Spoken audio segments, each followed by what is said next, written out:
Alright, and we should be live. Welcome, one and all, to anybody catching this live on twitch.tv or after the fact as a VOD on youtube.com, to the first and, depending on its length, possibly only stream of the hot new indie Souls-like Eldest Souls here on the Overanalyst channel. Now, before we dive on in, we're going to take a quick minute, roughly 60 seconds, just to let any viewers trickle in, because I know some people in our community said they wanted to catch this playthrough in particular, so just in case anybody wants to dive in and catch the whole thing live, going to give them a quick minute, alright? So in the meantime, I'm going to take a little drink, because God knows I'm gonna need it.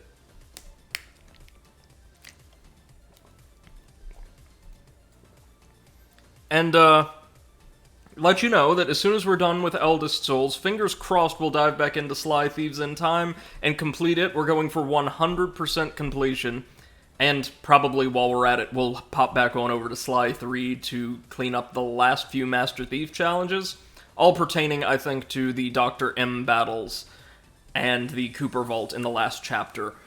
And off-stream, because I don't suffer enough for the amusement of people here live on Twitch, just for my own satisfaction, I've been striving for the Platinum Trophy in Immortal Unchained, which is... oh, man. I will say, even though the game is Immortal Unchained, it's much, much less painful going back through in a post-game state with, like, near fully upgraded armor and weapons and all of that. It plays like a really, really bad run-and-gun game, in that case, less like a Souls-like. So it goes from one really poorly executed genre to another, and tidying up the last few trophies. I actually have way more in toward the Platinum Trophy than you're seeing in that progress bar, as that bar includes trophies added for the DLC add-ons and New Game Plus. All I have to do, really, is hunt down a butt-ton of collectibles, like those little info shards and idols, and one more armor upgrade, I think, and then start a New Game Plus, dear God, no, and play through almost the entire thing again to clear 2 NPC's quest lines and get the respective trophies. That's gonna suck. But I will do it, and show off the Immortal Unchained Platinum Trophy, hopefully at the start of a stream sometime soon. Okay, I think anybody who may be here is either already present or will trickle in after the fact. So, without any further ado, let's dive on into Eldest Souls. Now, I'm going into this game effectively blind. I read, like, 2 news items from the devs. This game's been in development by a very small indie team for quite some time, and I saw just snippets of a demo played by the YouTuber Iron Pineapple, who plays and reviews largely lesser-known Souls-likes in these compilation videos that are very, very, very good. The Souls-likes of Steam, I suggest you go check those out if you're interested in this type of content at all. He played a free demo that was released, I want to say about a year ago, that featured the first 3 bosses. There was, like, this quadrupedal beast, like this watchdog, I think a knight, and then one of the gods themselves. All I know about the game aside from that is it is essentially a boss rush Souls-like, set in this vast eldritch prison fortress, where a pantheon of old gods have been locked up for the good of the outside world. And apparently they're, like, slowly breaking free or exerting more power over the wider world, and it's up to you, this, like, knight, this Templar, to go in and, like, kill them once and for all. And apparently, the world, different pathways within the fortress will open up as you defeat certain bosses, and undo kind of the adjustments they've made to the world surrounding them. So I think an example that the devs gave in one of the 2 news updates I read, which technically counts as a spoiler for me, I think, is if you kill, like, a nature god or a nature deity, overgrowth may be cleared away in certain parts of the fortress, and that'll allow you to explore other pathways, other areas. So, it sounds really cool. It's a Souls-like that focuses exclusively on bosses, which to me sounds like, for an indie team, they really made responsible use of their resources and their time, their space, and also the player's time and space. It's going to be really, really narrowly focused on usually the best part of a Souls-like, boss characterization and encounters, right? So I'm excited, man. Let's just jump right in. Let's do this thing. I will say that boss, that golem or whatever, looks cool as all hell. Looks like a mass of malefic souls kind of bound into this iron armor. But it's got something kind of fleshy on the left arm, right? So I don't know. I'm excited, though. Made by Fallen Flag, and I think maybe published by United Label? In the beginning, there was dust. And from that dust, the moon was born. Eons of idleness passed, before suddenly it shattered. Great celestial as the moon is wont to do, cascaded from the heavens unto earth. From one prodigious shard spawned humanity, and from another, the gods. For a great many years, balance endured, until a foul and malevolent deity intervened. Exile spread greed and distrust among his kin, compelling these calamitous beings. looks kind of like a Wendigo. Centuries of servitude passed, until finally, aided by a veiled ally, humanity revolted. The Great Crusade overthrew the old gods, imprisoning them within the sacred walls of the Citadel, at the expense of untold lives. A peace was wrought, but it was not meant to last, for the miscreant, Exil, returned from his concealment. Looking totally different now. Experiments upon his caged kindred. A darkness permeated the lands. Rivers stagnated, crops failed, and the world of man began to fade. The great moon, witnessing all, wept a final shard. A shard of the purest obsidian. And thus, a glimmer of hope remains. Hey Luna, good evening, how you doing? Hope you're well, thank you for joining us. Okay, so that's pretty interesting. The game's set in a world where both humanity and the gods, kind of two distinct species, are alien. They're like born of shards of the moon, so we've got kind of that cosmic horror or cosmic fiction thing going on here. Pretty solid intro movie. Art was very, very simple, but colorful and stylized. I like that. And it seems like we're going to be fighting our way through corrupted gods, which explains why I think in the demo I saw the god fought was like this angelic god of light.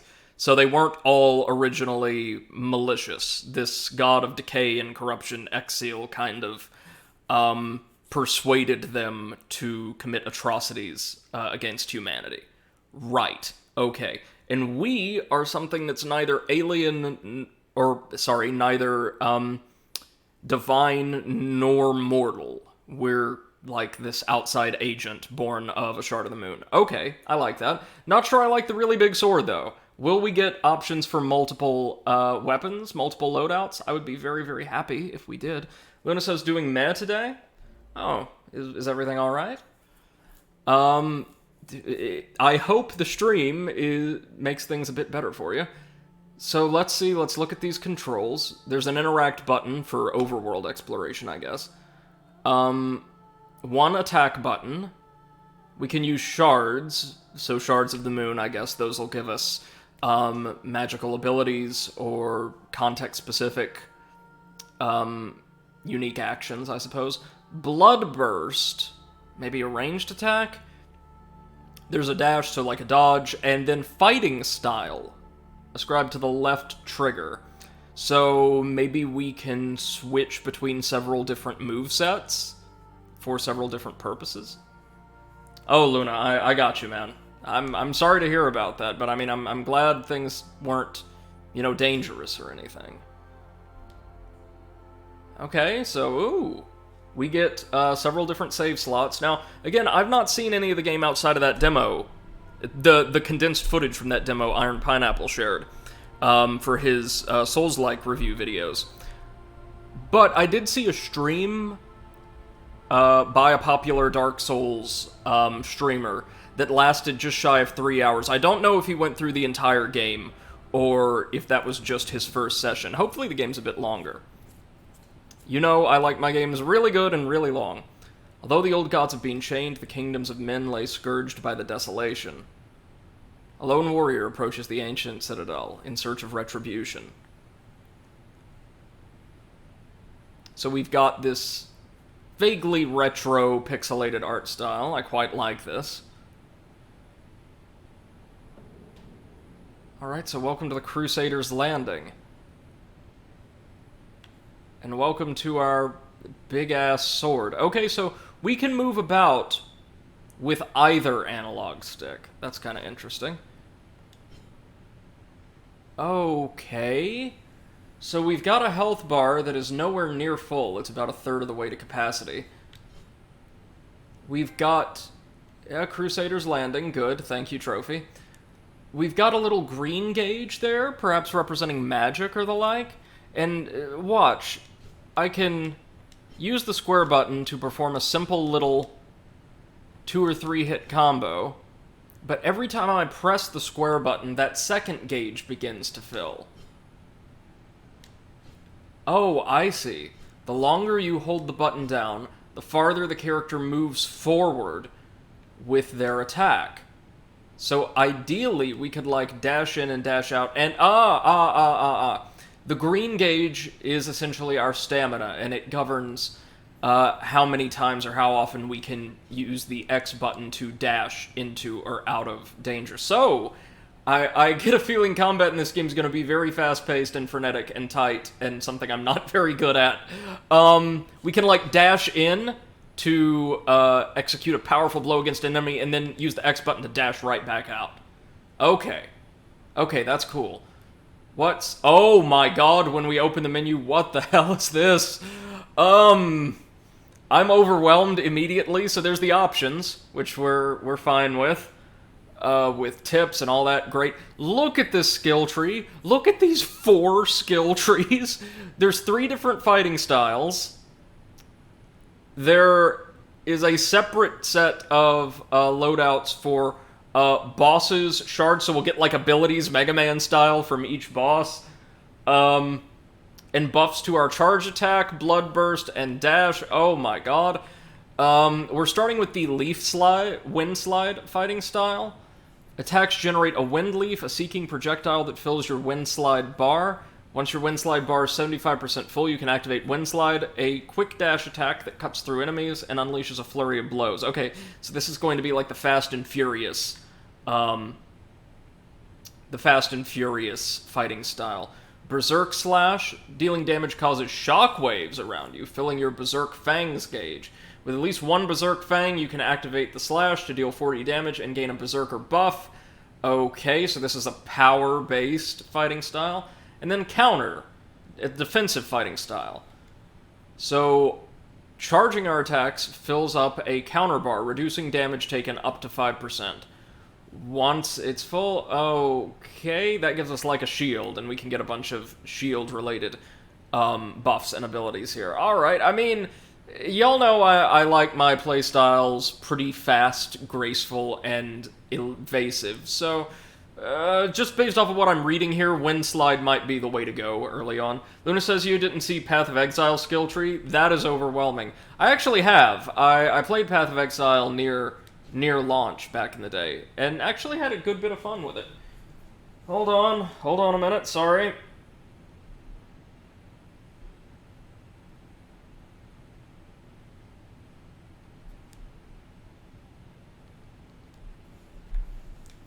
Let's just cut our way through that debris. This looks like a safe area. Let me know, by the way, if the game audio is too loud or too quiet as we progress. Sounds like this one might be a little on the quiet side. So, as we deal damage to enemies, you'll notice that special ability they were talking about began to accrue. We got some kind of red effect, some discoloration and spikes grew around the blade of our sword. Hey, Exit! Welcome to the stream. Can you, do you want to join us in voice? You can. You're certainly welcome to. And hold on, let me turn the game audio up just a little. Just a little.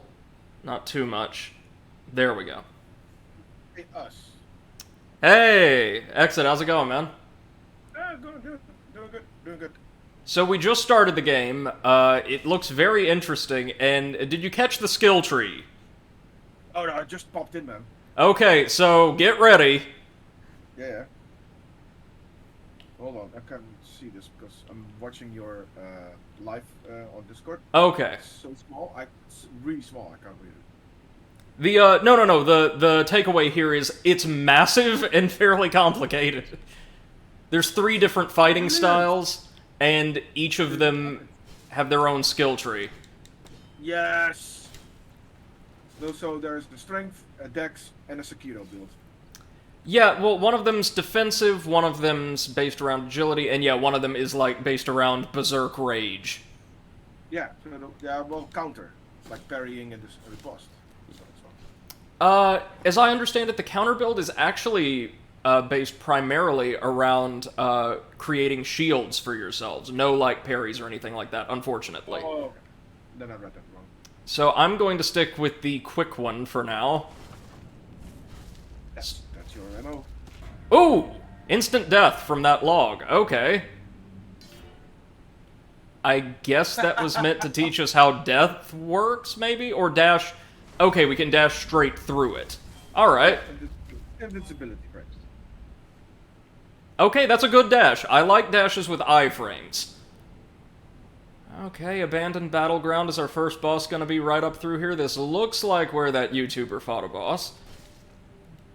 Oh, you already watched the YouTuber play it? No. I watched a Souls-like reviewer try the free demo that was released like a year ago, and it contained, like, I think the first 3 bosses.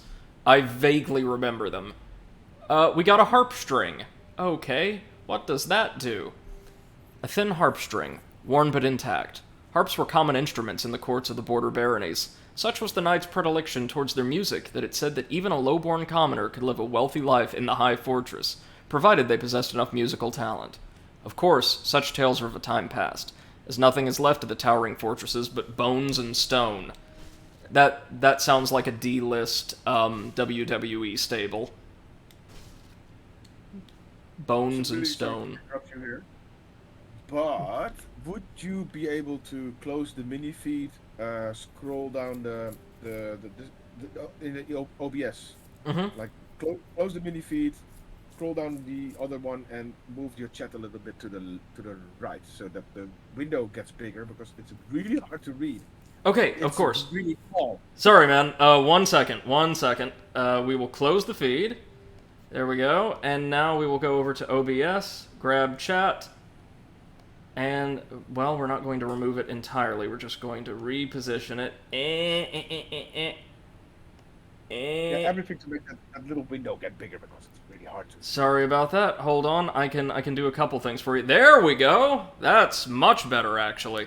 All right, tell me what you think about this. It should be about twice as large. Hit me. Oh yeah, that's better. I can't still read it, but it's fine. Sorry about that. I'll read all the text anyway. Yeah, that's good. We also picked up a great shield. It's broken. We can't use it. Whatever.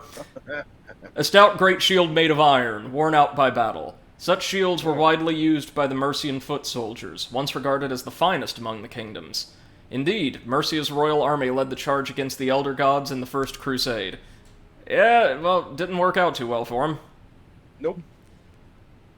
So, I mean, I guess there's going to be lots of lore items we can collect, and then just straight-up bosses. I'm down for that. Can we wander across this?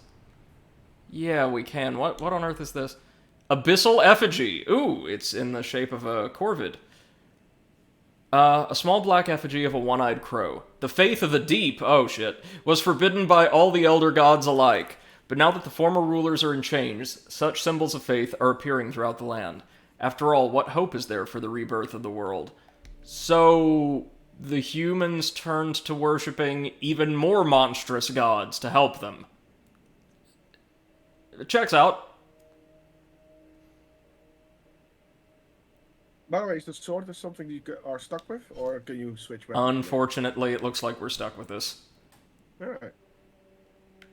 What's this? These spears are glowing.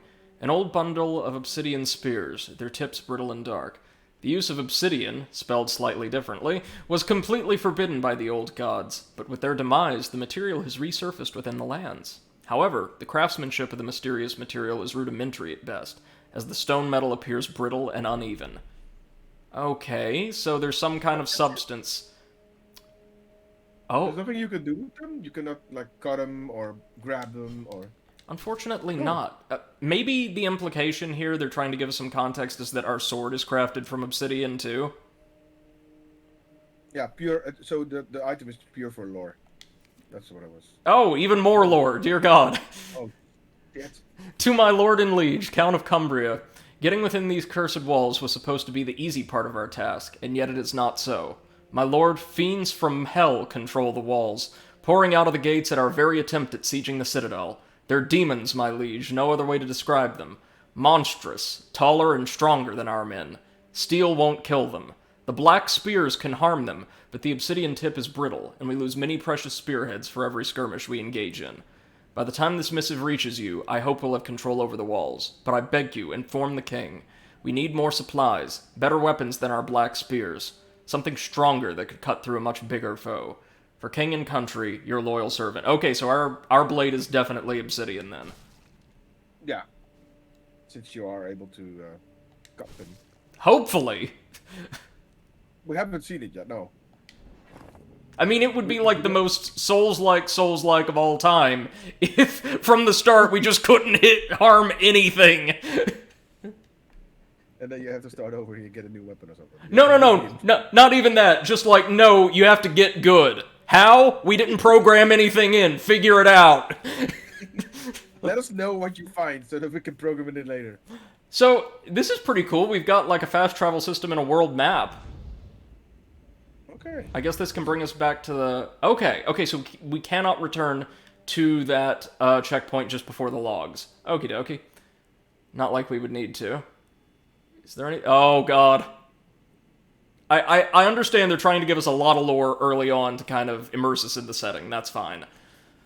My son, I hope this letter finds you safe and in good health before the army reaches the citadel. It pains me to admit that the situation in Bordeaux is dire.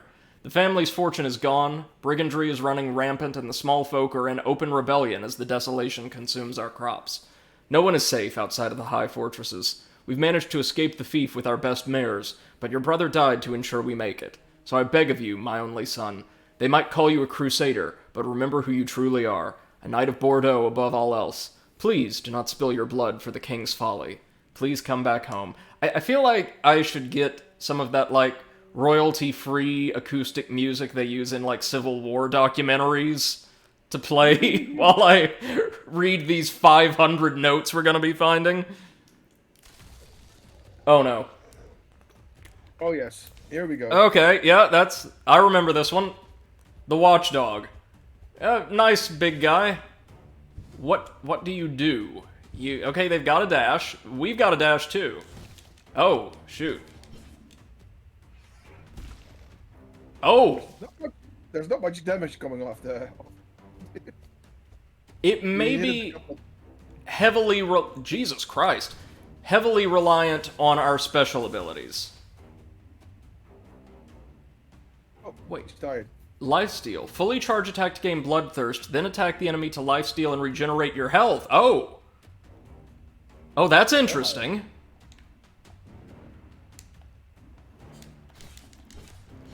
Oh, shoot!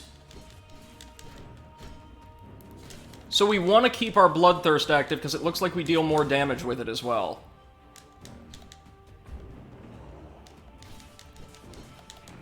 Okay, so those AoEs I'm seeing as well, man, this kind of reminds me of a really souped up MMO boss. Right. We've got like the Bloodborne rally mechanic with the Bloodthirst. Yeah, this This isn't bad. It's a little different, but not bad at all.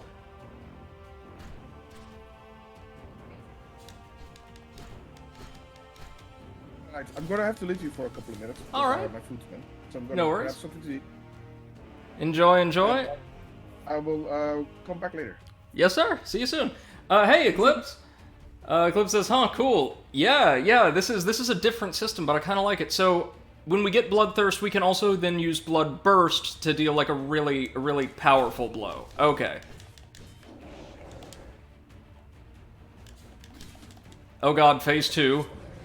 I think. So we want to keep our Bloodthirst active at all times. Okay, it's faster now and it's got a 2-hit melee combo. Well, that's a very interesting mechanic. Bloodburst seems like, as heavy attacks go, it's pretty damn good as well. Okay, he's blocking again. There we go. There we go, got him. Is he down? He's down! Okay. And we get a skill point, and now its watch is ended. Eclipse says this looks kinda neat. Yeah, man, it is. Not bad at all. Let's see. So, Wind Slide. Oh, we have to pay to unlock these different styles. Okay, seeking projectiles that help keep my butt safe. We'll go for those. But do we get a boss shard? We don't. Alright, so, as usual for my Souls-like playthroughs, that was very sloppy on my part, but oh, there's the Wind Leaf. We made it. We made it first try. That's not bad. Very cool. Kind of this canine knight who fought with arms and armor made largely of bone. I don't know if you noticed, but when he began defending himself, raising that energy shield, he was also surrounded by this cloud of bones. Nifty. Okay, so I guess we want to head out through the siege tower. I wonder if this is going to be kind of like Titan Souls, where there's several different kind of hub areas with a few bosses branching off of each. A Wall Guard insignia. Well, let's read. An insignia of the Wall Guard. Though corroded by the elements, the symbol of the Council is still visible. Being chosen for the Wall Guard had always been a source of pride, for what greater honor is there than guarding the god's slumber? So, do we think the Watchdog was one of the gods himself? Or like a transformed soldier that had been tainted by the god of decay who's acting as our main villain? I'm kind of leaning toward the latter, because again, in that demo, which is the only exposure to this game I have that I saw someone play a year ago, the one like definitive god that was battled had like the suffix or the accolade God of Light. Oh, it's an NPC. Hello, Bard. Ed the Wanderer. Ah, a crusader, I see. My congratulations for making it past that beast. But I'm afraid even more await within the Citadel. Ed the Wanderer, they call me. As you can guess, I've traveled far and wide throughout the mainland, from the dunes of the Sunset Desolation to the shores of Essen of the Dawn. What wonders I could tell you of, knight. I would love to sing a hymn to your bravery, but as you can tell, my harp has been damaged. This might well be the last one there is. Sad, isn't it? Hey, we have a harp string. Will that do? Say, what point is there in living in a world devoid of music and beauty? Sometimes I wonder. Give him the harp string, hell yeah. Where did you find this? Outstanding. I'm guessing the Crusaders brought along musicians to praise the feats of their future victory, aye? Poor souls. I wonder what might have happened to them all.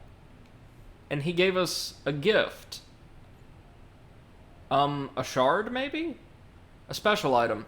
A bright feather rumored to have originated from a king hawk of the island of Essen. Such items are commonly used for arcane experiments in the Tower of Dawn, where great mages reside. This one feather might be the result of such experiments, as it sometimes glows with a mysterious warm light. Progressively increases movement speed while moving out of combat, up to 20%. Effect fades after 2 seconds of not moving. So that's a mild passive buff that's just going to make world exploration a little bit more expeditious. That's not bad for something we get right out of the gate for talking to an NPC. Here we go, the Citadel. Hey! So I see a breach in the wall off to the side there, but first things first. Why don't we see, is there anything else we can do? Anything else? Ed, you got anything more for us, brother? No. Alright. So I guess we've nowhere to go but in. Let's check our world map. So we've made it to the Citadel.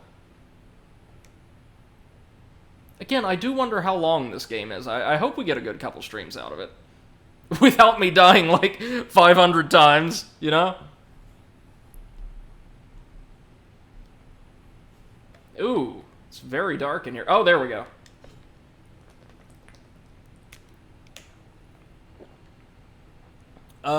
This must be a member of the Wall Guard, I assume? Sergeant Rass. So you made it through, eh, kid? Months without provisions, and you are all the old king could spare? Oh, just my luck. That sword you got. It can kill him, can it? Well, no use for it now. As you can see, you're late, kid. Nothing left of the mighty crusade but old bones. And me, I guess. Just your luck. If you go in there alone, you'll be sliced up like the rest of them. Might as well starve out here instead, eh? Don't you think? Well, he's a cheery fella. So, was he here just to give us some exposition? There's no other way we can interact with him? Alright. Ooh. Something glowing on here. So we'll need a key to unlock this.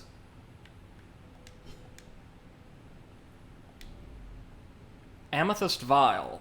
It looks like it's also a quest item. I assume, since the harp string was marked with one of those little symbols in the lower left-hand corner of every key item's slot, save the broken great shield, that means these are all items that we're going to have to use for quests or world interaction somehow. A thin vial containing a violet liquid. This mysterious extract is the result of devious experiments conducted by the Creator. The Watchers periodically sweep through the Citadel's districts looking for new test subjects. No one knows what fate befall those unlucky enough to be caught, but one thing is certain.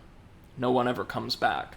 So the Creator is some kind of god of alchemy, I suppose, or like a really twisted take on the, like, ubiquitous, often monotheistic deities of creation you would find in a lot of religious lore from around the world. That might be interesting. So we're inside the gatehouse, I presume, and this looks like a boss arena. What are we up against? Let's see. Oh, no! The Guardian. Oh, hi. Okay, so they can summon and throw lances at us. Oh my god! That damage, though.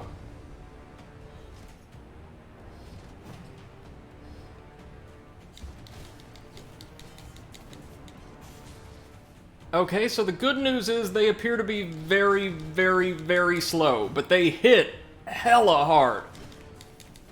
Whoa, does it look like we're dealing damage to their shield? Oh, we can activate Wind Shear. That's helpful, I guess.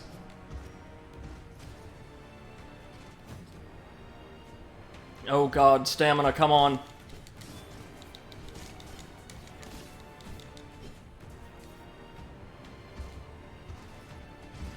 Ooh, lord, this thing hurts.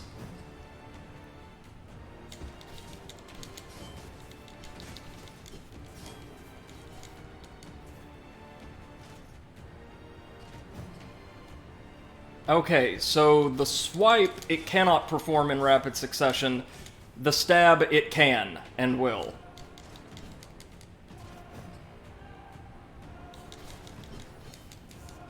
Whoa.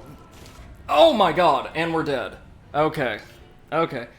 NC says the shield is looking... Or, no, sorry, Eclipse... Sorry. Eclipse says the shield is looking cracked. Yeah, I thought so too, but it looks like that's the default form of it. Oh, no. We really want to watch our stamina, gang. Here's the charge.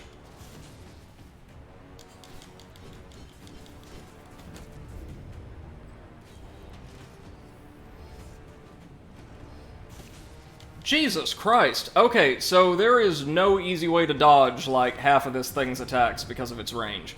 1, 2, 3. Stab, stab, stab.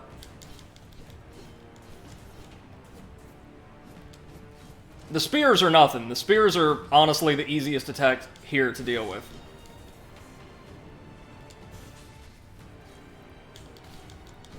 And that charge attack, too, I've noticed is actually a shield bash. Like, what the hell?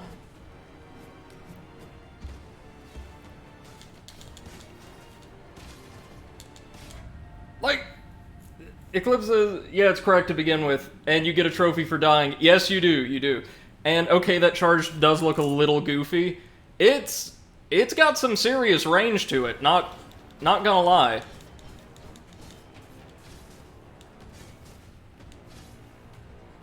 Okay, so I feel like our stamina economy is going to be our principal concern throughout the entire game, like just getting those dodges in.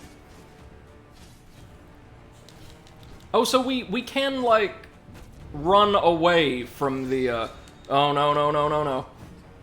We can run away, or just walk away, like sidle around the boss to dodge the stabs. Okay, that's way more reasonable. I kind of feared that the boss itself would be able to deal damage to us if we were, or sorry, be able to deal contact damage to us, I should say.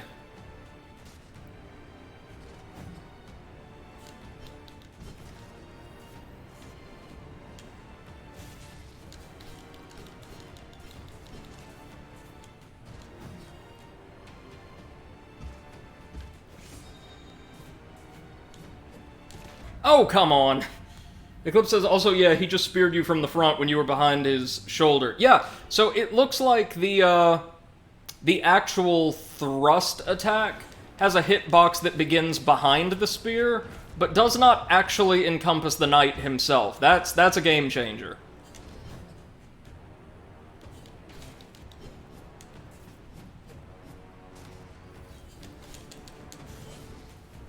Okay, so we can use our iframes to dodge straight through the charge. It's really chancy, so I don't want to do it any more than I have to, but we can. Being able to fairly safely get Bloodburst off a couple times would be a godsend.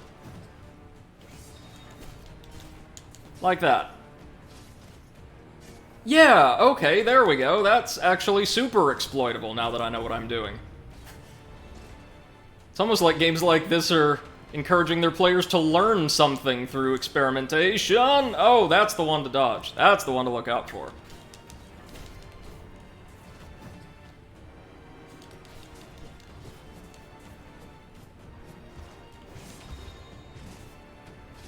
One, two, three.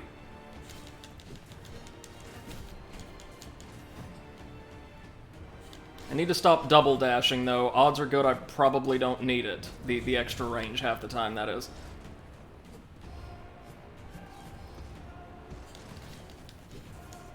Uh-oh. God, but he's got a lot of health.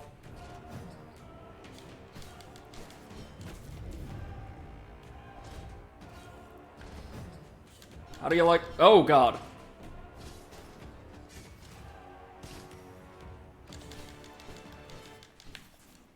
Oh, shit, there's a phase 2 to this, isn't there? Oh, my lord. Alright, so phase-based bosses, I quite like that. Not sure I fancy the idea of a second round with this thing, though. Oh, wait! This is the thing from the promotional art! Yeah. All of those malefic spirits are kind of bursting out of its shell. So its gimmick here seems to be that in addition to the... Oh, no. Bonus attack it can perform with the massive tendrils from its right arm, or where its right arm used to be, it can now, like, perform any of its attacks, like the glyphs along the floor or the summoned spears, at virtually any time or in concert. Well, that's not too bad.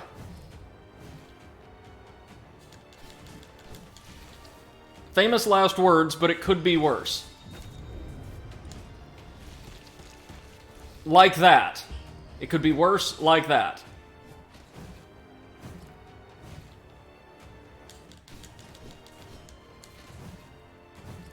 So it's way more fond of its standard melee attacks here.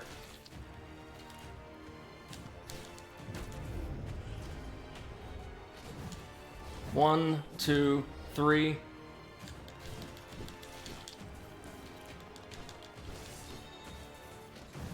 One, two, three.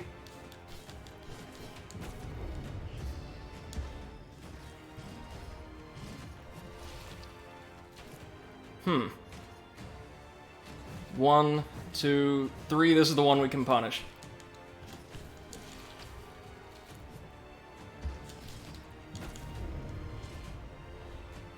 One, two, three. Come on, damn you. There we go!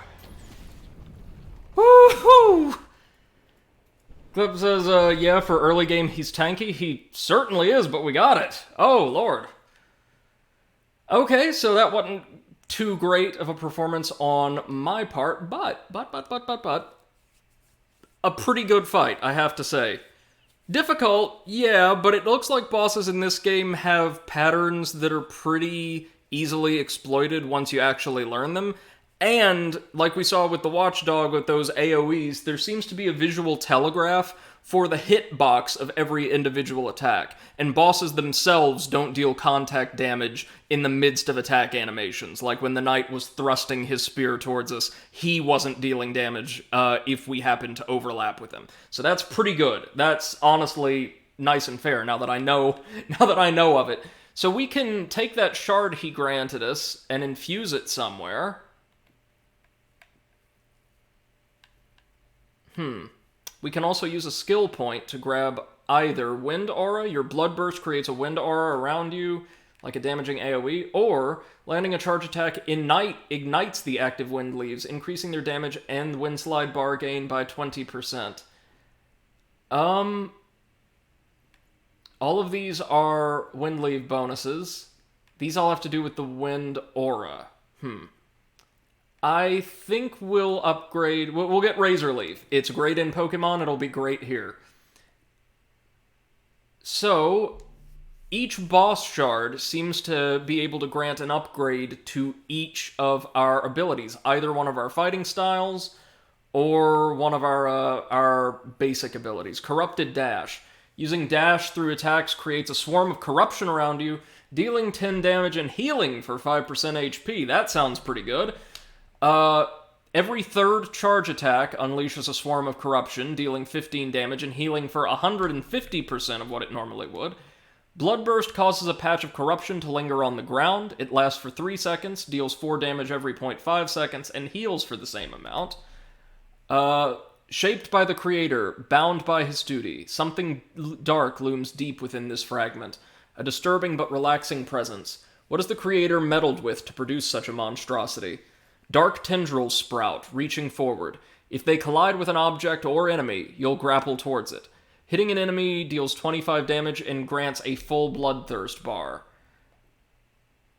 Windslide travels slower, but leaves a trail of corruption on its path, leaving 3 damage for every 5 seconds. Oh! Guys, we've got so many options. What do you think? Where do you think we should put this? I'm not entirely... Oh, Active Shard. This allows us to use, like, just a bonus ability. So the Corrupted Grasp would be an additional ability. I'm kind of up in the air between the ability and the upgraded dash. Not super keen on the Blood Burst, but Charge Attack might be useful too. What do you guys think? Chat, what should we do? I'm not making this call. I'm pretty sure we can swap them out later on. once we get more shards. So it's not a binding decision.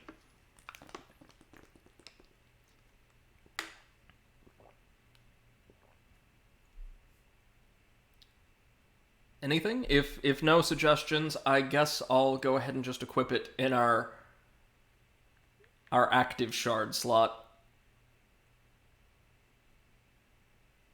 Okay. Oh, and our shard has been equipped. Nice. Let's carry on. Or wait, can we open the main gate through here? No, it doesn't appear like it.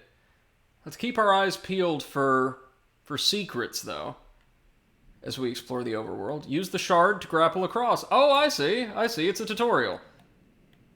Fair dues. Nice, y'all. Oh, they're going to have me equip the shard in every slot. I gotcha.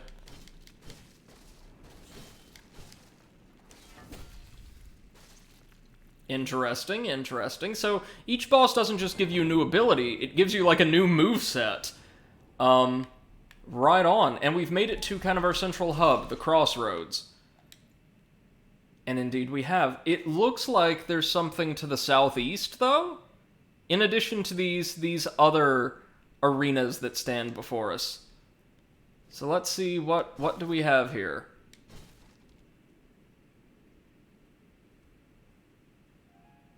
Ah, the bard is here. Ah, my dearest of fellows. Made it through, then. That means the old one has been dispatched? To see him twisted and morphed in such a way. Nothing else could be done, I'm afraid. I won't ask you to break your oath of vengeance, but please keep your wits about you. That morphed thing, the abandoned buildings, those wretched creatures, yeah, something is terribly wrong within these cursed walls. Balance must be maintained at all costs. So we can't get through this door yet. An ancient power is emanating through the gate. Light and darkness. The god of light was the one I saw that other player fight in the demo a long time ago. The statue of a nameless count, his name forever lost, but clearly a great leader of the old kingdom of Mercia. The Mercian counts were among the first to answer the call to the First Crusade, gathering vast armies against the ruling gods. Their great effort exalted the first king, cementing his authority over the council. Okay, so let's explore as much of the crossroads as we can first. See if we can run into any NPCs, maybe turn in some of these key items we picked up for little buffs and boosts. And then we'll head, let me bring up the world map again, to the Cathedral on the right to fight, I assume, the God of Light. And then off to the left to fight whatever's in that Cavern of Darkness. There's a notice on the door here. To all law-abiding citizens of the Citadel, as of this day, martial law is declared. Ration distribution will be handled at the guards' barracks of the 1st, 2nd, and 3rd districts. Please take heed. Commerce or hoarding of goods is strictly forbidden. Carrying of any weapon in a public place is strictly forbidden. Approaching the walls, gatehouses, or temples is strictly forbidden. Any citizen found breaking the iron law will be stripped from the scrolls and cast into the Tarpeian pit. Any non-citizen, slave, or freedman found breaking the iron law will be flogged and decapitated. Long live the Citadel. Long live the Guard. Long live the Council. Yeah, you definitely get the sense that humanity aren't the best actors in this world. Now wait a minute, hold on. Can we maybe go back first? I'm sorry, I know I'm being really ponderous here, but can we go back and talk to the Sergeant of the Guard outside the fortress? Just see if he has anything more to say now that we've cleared the way for him?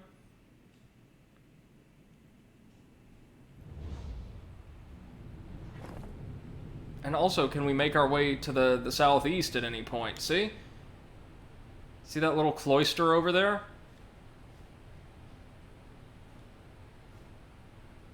I don't know that we can.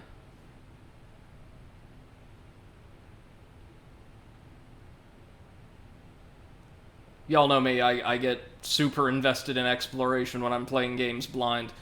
Doesn't look like it. I assume we're gonna find a way down through like a sewer or a tunnel in the city. Alright. Well, let's go talk to our buddy and see if he's got anything to say to us, or ideally to give us.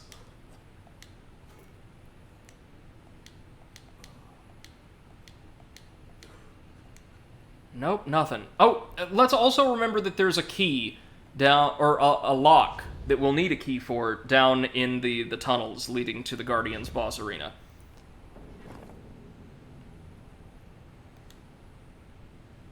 Can we enter that open archway? No, we cannot. Ooh. That looks like a smithy. And a smithy can improve your weapons, and maybe cause our sword to deal non-garbage damage. Okay, so there's the cathedral. Very, very heavily telegraphed. Ezekiel's lust for light was everlasting. Ritual chandeliers were produced under the old god's command, their roaring lights ever burning within its temples. Yeah, so Ezekiel was the old god from the end of the demo. After the First Crusade, symbols of the old gods such as this were banned. The countless chandeliers melted, cast down, and destroyed. Well, they're not chandeliers, they're like candelabras, right? Unless a chandelier doesn't just apply to or describe a large hanging light fixture, but also these kind of freestanding candelabrums. And yet sacred symbols are beginning to resurface across the land, for mankind's memory is flimsy, and the old rulers are implored again for salvation.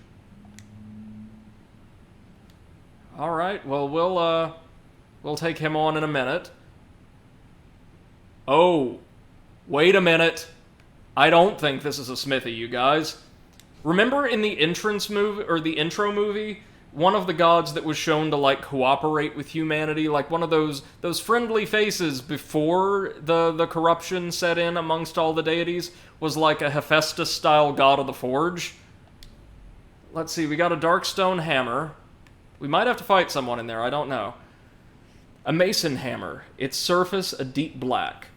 Wrong its, but my natural mode as a teacher is just to pick at any typos I find. Sorry. It's said that stones molded by such hammers had unique properties, and structures built in such fashion could imprison even gods. The council jealously guarded the secret of creating such items for centuries. So is this gonna be a fight? No, it is the god of the forge just hanging out, I guess. The alloy could be better. Unsatisfactory ores is what it is. What do they expect me to do? And don't get me started on the delays. What are that lot guarding us against, anyway? Fool's errand, let me tell you. Damn them all. Huh? What are you doing in here, kid? I'm not taking new orders. Not that you could afford it, anyway. Scram now. I got work to get back to. Damn them. Oh, we can give him the wall insignia? I guess to show that they've all fallen. That badge. A new recruit, then? About time they sent someone over to pay what's due. Oh, I see. Haven't got the coin, have you? Should have figured. Scram now, little one, and tell your lieutenant no craft of mine will leave the shop until I get what's due. With interest. Oh, we've got to find some money or other valuables somewhere around the city, then. But hopefully, he will give us something that will make us either a bit more survivable or a bit more potent in combat once we bring him what he needs. Okay, so let's go explore the western half of the city. Nothing in there, is there? Nope. Near that, like, umbral temple that was displayed on the world map. Let's see what we've got over there. No way to get to the other side of the tower that I can see, anyway. Anything over here? No.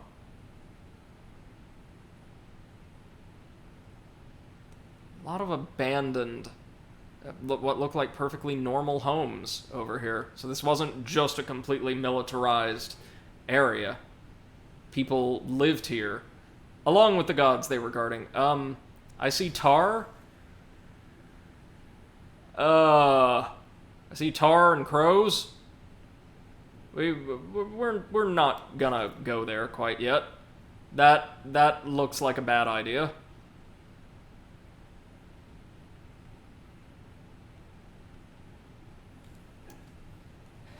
Excrement show. Hello, welcome to the stream. Good evening. Hope you're doing well. They say, damn greedy blacksmiths always vying for money when the world's either about to end or has already ended. Right? They say talk to the crows. Okay, 1 minute. I'm exploring all I can first. I'm going in totally blind. I see motes of darkness or flames swirling around up here, so I'm guessing that's another boss battle. We'll go chat with the crows and then take on Ezekiel, I think. Which is going to go smoothly. Flawlessly, in fact. Oh, indeed you can talk to them. Crow Lord Darken. Caw. Oh! Say, child. That effigy. Right, because we collected the abyssal effigy in the shape of a corvid. Right. Might you be a faithful one? What a joyous day! A joyous day indeed. Speak truthfully then, child of men. Do you wish for the world to be reborn? Sure. We will say yes. What joy! Truly, what joy you've brought us. But it is known, actions speak louder than mere words. The deep altar is broken, unusable. It'll need power, ancient power, to be repaired. Find the purest light, child of man, and bring it back to us. For it is known, the brightest lights cast the darkest shadows, yes? Okay, so we'll need to take something from Ezekiel's Cathedral and bring it back to the crows, which cannot possibly backfire on us. And in fact, if they're associated with the darkness, I have a feeling we have to fight them or whatever they end up conjuring from the abyss to dispel the second half of this ward, or to unlock something later on. I highly doubt this game is going to pull an Immortal Unchained and screw us out of awards or quest lines or encounters because we indulged our curiosity and helped out an NPC.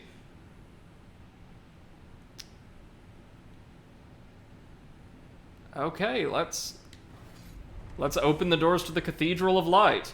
Which, God's sake, look at all the sakura petals in the air, all the beautiful art of the cathedral. Some windows, admittedly, look a little worse for wear. But this is good stuff. I like this environment. Excrement Show says, crows associated with darkness? No. What makes you think that? Well, I mean, I assume we have to kill a god of light and a god of darkness to open the doors. So we're going to have to summon the dark god in order to take it on, probably. Or, like, as an optional encounter. That's what I'm thinking. Okay, so for the Cathedral of a God of Light, I honestly would have expected this place to be in slightly better shape, or at least brighter. But he's gorgeous though, isn't he? He's fighting with a pair of Bidents. And a laser, never mind.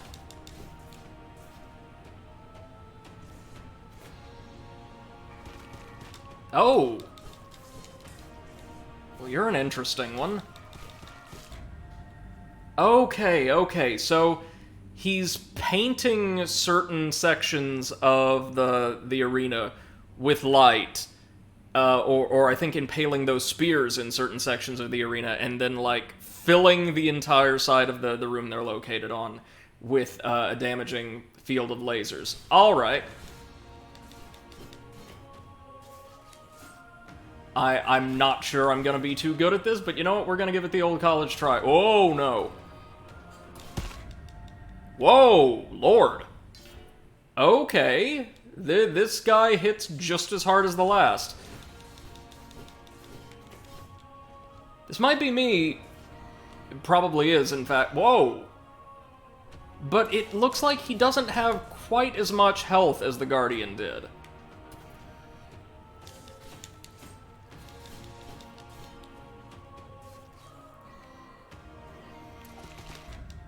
Huh. Okay, so we're meant to dodge right through that. Okay, there's no way to, like, find a safe zone and continue punishing him. Alright. Well, we are learning. Slowly but surely. Yeah, there we go. That's it. No. Boom. Boom.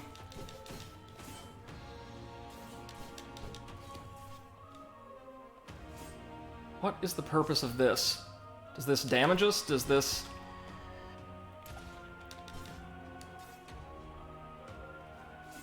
Maybe the spears don't do anything yet. Sorry, I'm kind of garbage at this, being brand new to the game, but we're... Oh! There it is. So the telegraph for the AoE attack is... Oh, there it is. Oh, my lord.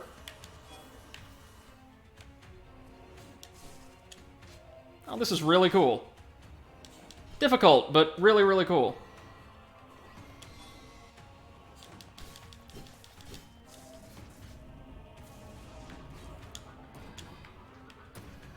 Easy, easy, easy. So his melee attack is absolutely laughable, but his ranged attacks more than make up for it. Whoa.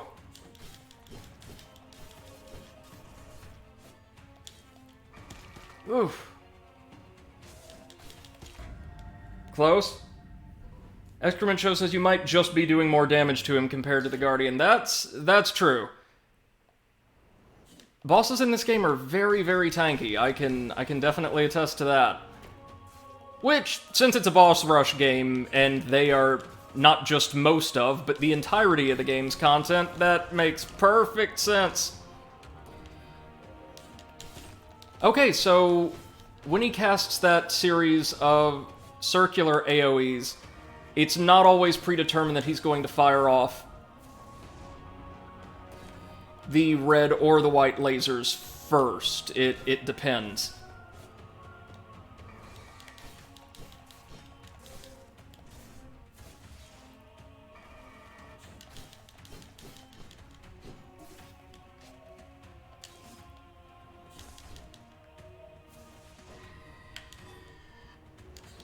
I love his design.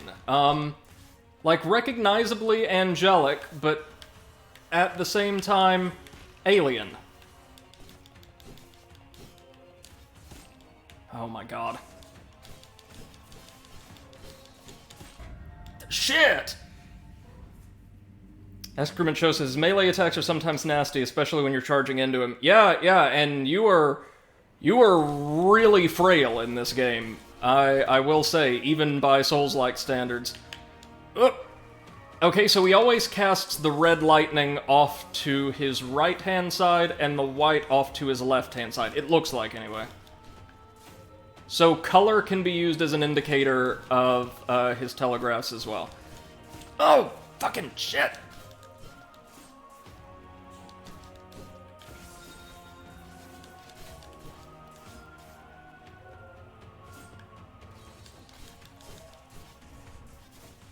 Okay.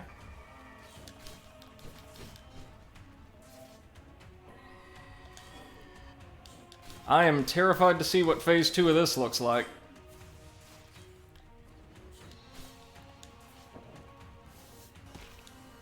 Oh god, here they come. Oh, that could have been worse.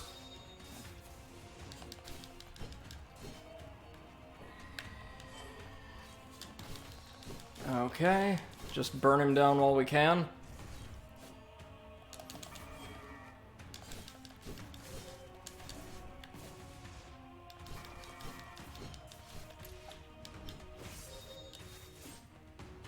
Okay. Oh no, Phase 2. So he now has a red energy-infused form as well, I believe? Fortunately, the white beams deal very little damage on their lonesome. Okay, so he just sweeps the lasers again. Well, okay, those changes ain't too bad. And now it's one then the other when he casts the lightning. Gotcha, gotcha.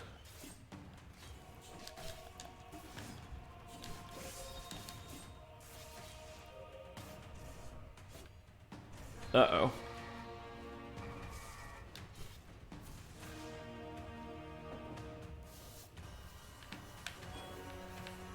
Alright.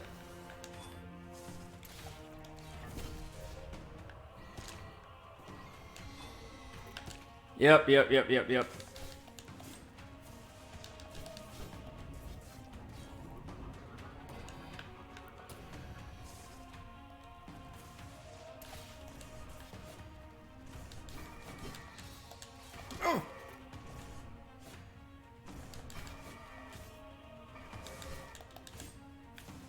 Get out of the way, come on. Oh god, again? Again! Oh, well that one didn't feel entirely fair at all, now did it? It's alright though, we're learning. We are learning.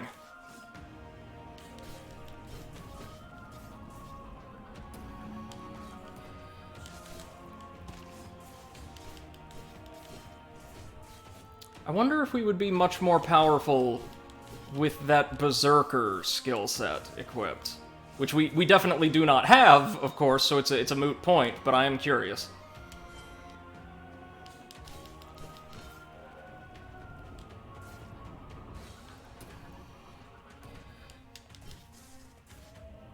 I do really like this this bloodlust mechanic, though.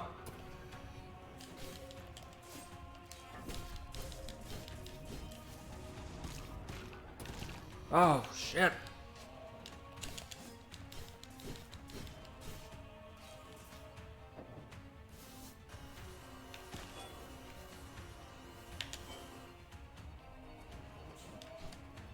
Oh, for God's sake, stay still.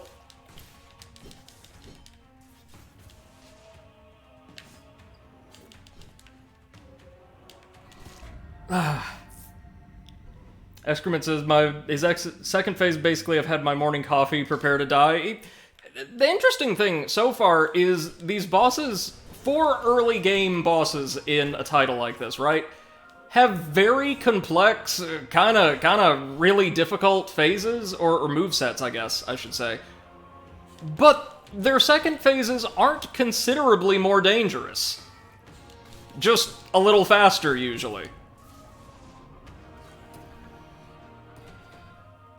Now, I'm sure that's going to change with some later bosses, but right now I'm just glad that's the case.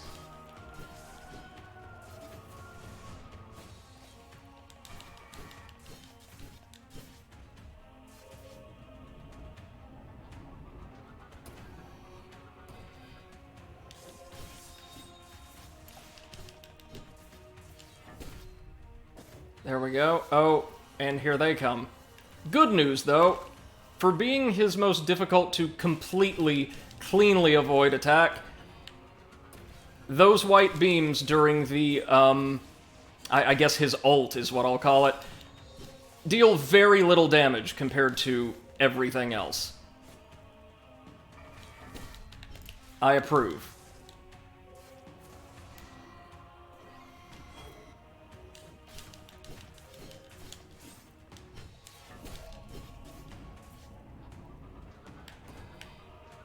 Now, if we get an item or a shard or something that can substantially improve our stamina economy, I will be delighted. Oh shit, ran right into that one.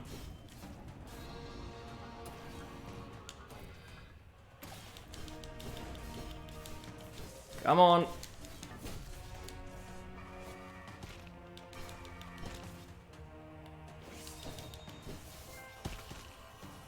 Blade discipline. Nice, I guess.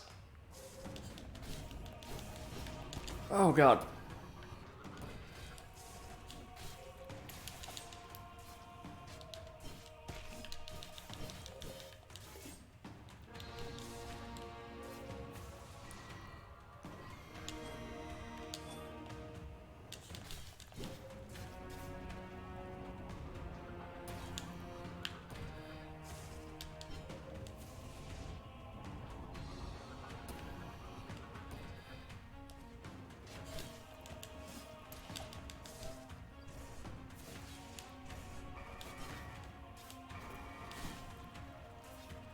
Okay, easy, easy, easy. Oh, not again.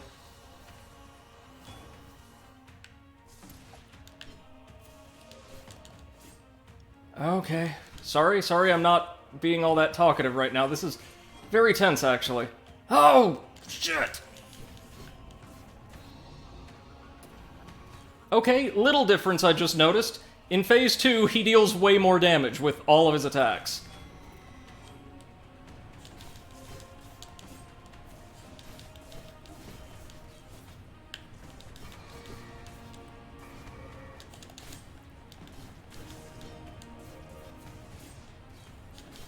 Okay, good lord.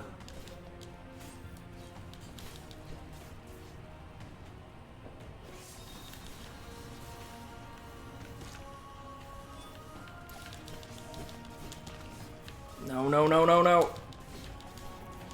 Huh!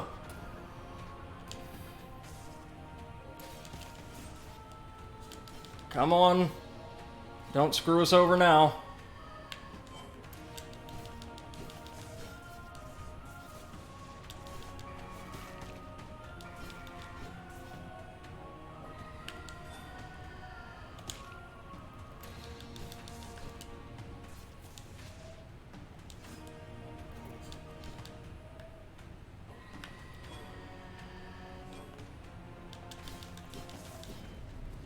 Did we do it? Oh god.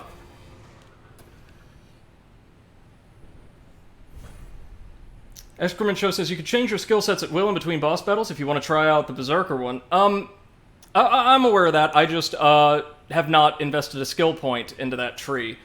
Well, we made it though. Thank you God. Let's see. Dealing damage causes shockwaves. I don't know. I'm always a fan of swifter, more agile movesets, and it seems like that's what Wind Slide is for. But it also seems like those little darts don't deal a whole lot of damage on their own. Let's have a look at that. Wind Leaves travel slower, giving us more opportunity to ignite them, I suppose, and they deal more damage. Ignited Wind Leaves heal for additional damage. Alright. Ignited Wind Leaves grant a 5% damage increase buff for all of them. Oh, that sounds pretty good. So this is an accretion-based moveset, gradually, like, getting a bunch of different pieces on the board so that you can deal lots of little increments of damage all at once. Okay. Let me see. Yeah, what do we unlock down the side trees in Berserk mode? Each blood burst causes a fury fragment to be created around your target. Oh, you deal even more damage. Okay, so I had assumed the Berserk style was going to be a little bit simpler, more rough and tumble, and probably a bit slower and less versatile than these other two. Based on what I'm reading here in, like, the side trees, that's actually not the case at all, and Berserk Slash might actually be most suited to my standard dex-based fighting style. It's all about dealing as much damage as you can, just with your standard moveset. That does not sound too damn bad, honestly. Okay. Excrement Show says, yeah, you're completely right about bosses being complex, but not necessarily all that more difficult in the second phase, from what I've experienced so far. That might have been the intention with the boss design in general in this game. It seems likely, yeah. So, can we not purchase these, or can we not purchase them yet? Oh, or, Well, we're trying. Maybe if we remove that, can we? No? Oh, maybe we have to be outside of a boss arena or something. Let's see.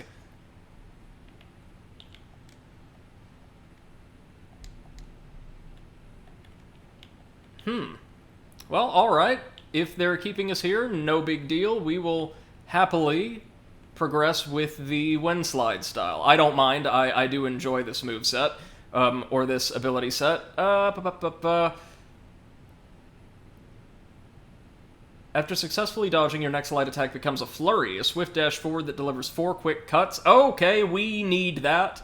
So, let's go ahead and get rejuvenation. I'm a big fan of healing. We also got a shard from Ezekiel, the Lightbringer shard, or the Light shard. The Tower of Light was the highest, most majestic structure ever erected by mankind. It's again. Multitude of spires, levels, and plazas soon became the center of a flourishing commercial, cultural, and scholarly expanse. And yet the tower is now broken, its hulls deserted, and its lord caged far away. Well, they used the correct "it's" at the beginning of that last sentence, but they used the incorrect one in the second clause. Ugh. Oh, Excrement Show says you can have only one style active at all times. So you'll have to deselect the Wind Slide style, then invest into the desired one. Okay, I got you. Thank you for the info. I appreciate that.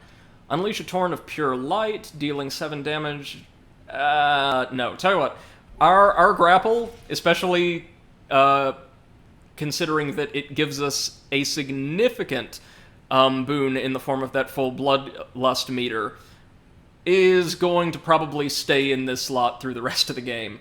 But what does this do to our blood burst? Ray of Pure Light to extend forward, dealing 22 damage. Third charge attack causes you to erupt into pure light and increasing speed. Using dash through attacks triggers a spear of light to fall to the ground, dealing 10 damage. When 3 spears are present, they trigger an explosion in a cross pattern. Oh, shoot. And what does it do to our fighting style? Wind slide speed is doubled as a ray of pure light follows along your slide. Oh, that all sounds great. So Ezekiel's moveset is all about speed and, like, zones of denial. I think I'll stick with the Shining Dash. Excrement Show says, listen, man, contractions are hard. Fair enough, fair enough. I'm just a teacher, so I laser focus in on it, you know what I mean? Now hold on a minute. Did we not collect something from the Cathedral of Light? If we didn't, if there's something else I gotta do, I would like to know. It doesn't look like it. There's like a little passage back there, but I think that's just set dressing. Okay, so if you're ready for one of Brady's trademark completely nonsensical juxtapositions, something about the general state of this environment, the layout, and, like, the color palette in particular, remind me of one thing from my childhood very clearly. I don't know why. At the first stage, or at the end of the first stage in Marvel Ultimate Alliance 2, friggin' fantastic, like, Diablo-light beat-em-up game, if you're interested, takes place in Latveria. You fight Electro in a converted cathedral that's being used as a power station for his metahuman abilities. For some reason, that exact cathedral map comes to mind when I look at Ezekiel's arena. I have no idea why. I have no idea if that's even remotely apt, but that's where my mind goes. Okay, I assume we still can't talk to you. The deep altar is broken. Yeah. All right. I will find a light for you somehow. Oh, wait, hold on. I wanted to check something out first. I wanted to see if the light half of the ward on the door has been dispelled. And indeed it has. So all that's left is the dark and or flame ward? The shining one shines no more, eh? I've heard the tales. Thousands upon thousands died during the construction of the Tower of Light. Such a massive, tall construction, shooting for the sky. One could see its white and gold marble from miles away. But it was built upon human blood. Quite literally. Brick after brick. I won't blame you for disposing of such an old one, and yet I cannot help but weep for our world. It surely feels a little more grim devoid of light. Wouldn't you agree? Indeed. So we can come see Ed after every boss battle, and I guess he'll give us a little bit of info, a little bit of lore on the boss.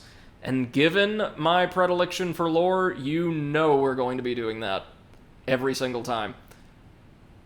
Alright. Let's go see what's in the cavern.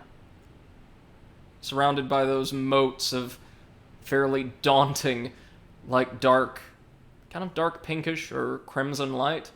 Yeah, this. First off, nothing over here, is there?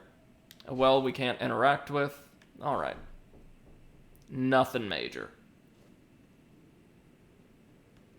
Excrement Show says, one hell of a callback, but you're not wrong. I can see why you'd remember that particular cathedral.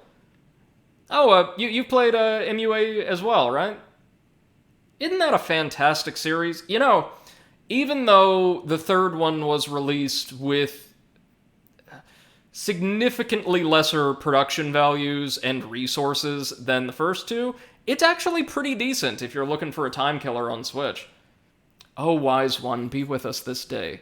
Be the fire within us that cleanses our sins. Be the flow within us to purify our soul. Be our ward against famine and calamity. Let the rivers run and the crops grow. Book of 1, Byron the Blessed, 11:4. So You're still reading text God damn it! How much lore is in this game? No exit. Welcome back. There has not been a lot of lore. There's just been 3 really tricky boss fights. Oh shit! I missed all those. You missed a fight with a god of light that attacked exclusively with, like, room-clearing lasers. Oh, And nice. now we're at the threshold of, I assume, some Dark God's temple. Excrement Show says, it is pretty good. I still remember playing the first one way back when. It's on the Switch now? Okay. So Marvel Ultimate Alliance 1 and 2 were ported, with all their DLC included, to most current generation consoles, and I think the PC? Marvel Ultimate Alliance 3 is Switch exclusive. Yeah, Switch exclusive. Yeah. Okay. Yeah, the first 2 is also on PC. You're right. What are we thinking? Exit God of Darkness to contrast with the God of Light, or God of Fire? Given the I'll go atmosphere. with darkness. I'll go with darkness. Alright. Let's see. There's also some friendly crows worshipping the abyss we've got to help. This looks far less welcoming than the Cathedral. Hold on, let me just... Very, very welcome. Yeah. This game is hard, man. It's really good, but it's very hard. Oh, no. Oh. Ice and Fire. Eos, What? God of Unity. Is it the same thing that you have to do, like, go in hard and then get your health back and stuff? Yes. So the fights don't really change that much, just the boss mechanic. Well, every time we defeat a boss, after the first one at any rate, we get a shard from it that allows us to, depending on which one of our mini equipment slots we throw it into, actually use certain elements of the boss's moveset for ourselves, Mega Man style. Oh, interesting. That way you can, like, make complete builds and Yeah. very different. Oh, that sounds good. And I can slot the shards from different gods into, well, different areas, so I can eventually have, like, a complete moveset forged of my favorite boss abilities from the game, which is really, really neat. So it's a god of water and flame. Now that we've destroyed its shell, I guess we just wail on its 2 halves while they're separate, and they are... I was gonna say they're less daunting, but no, they're not. They still do a lot of pain, a lot of hurting. Yes, they do. Wow. And they leave behind, like, damaging fields on the ground in their wake. Because, you know, why wouldn't they?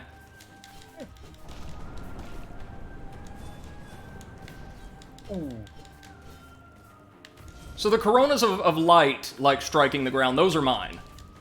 Oh, okay.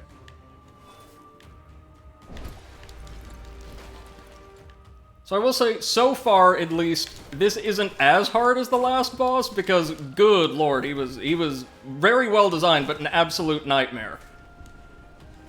This one seems to be telegraphing all of its attacks very clearly. I like the design, though. Like, it's totally inhuman. It's like a raw elemental force, as simple a design as you could get. Yeah. And that seems really appropriate here, I think. Come on, there you go. And I assume it doesn't matter which one we focus our fire on, since they share a health bar, and we're almost into phase 2, dear God help me. Don't die, dude. Oh, I probably will. These, as I understand it, there's not a ton of bosses in the game, so they wanted to make sure you got your money's worth from each. Oh my god. What? This. Ridiculous, right? I love it. See.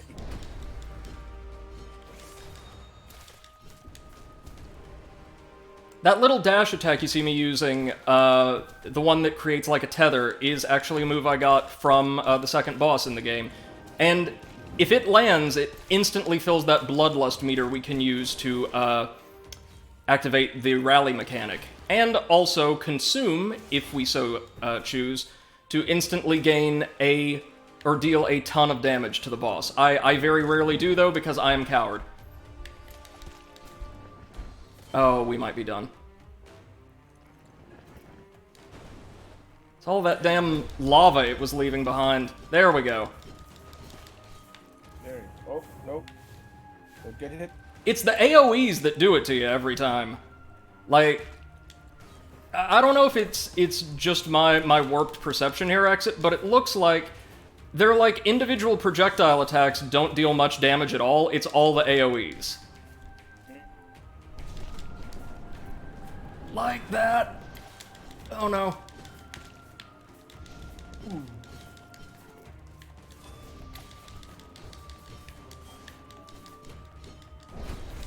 You're close, Brady. You're close.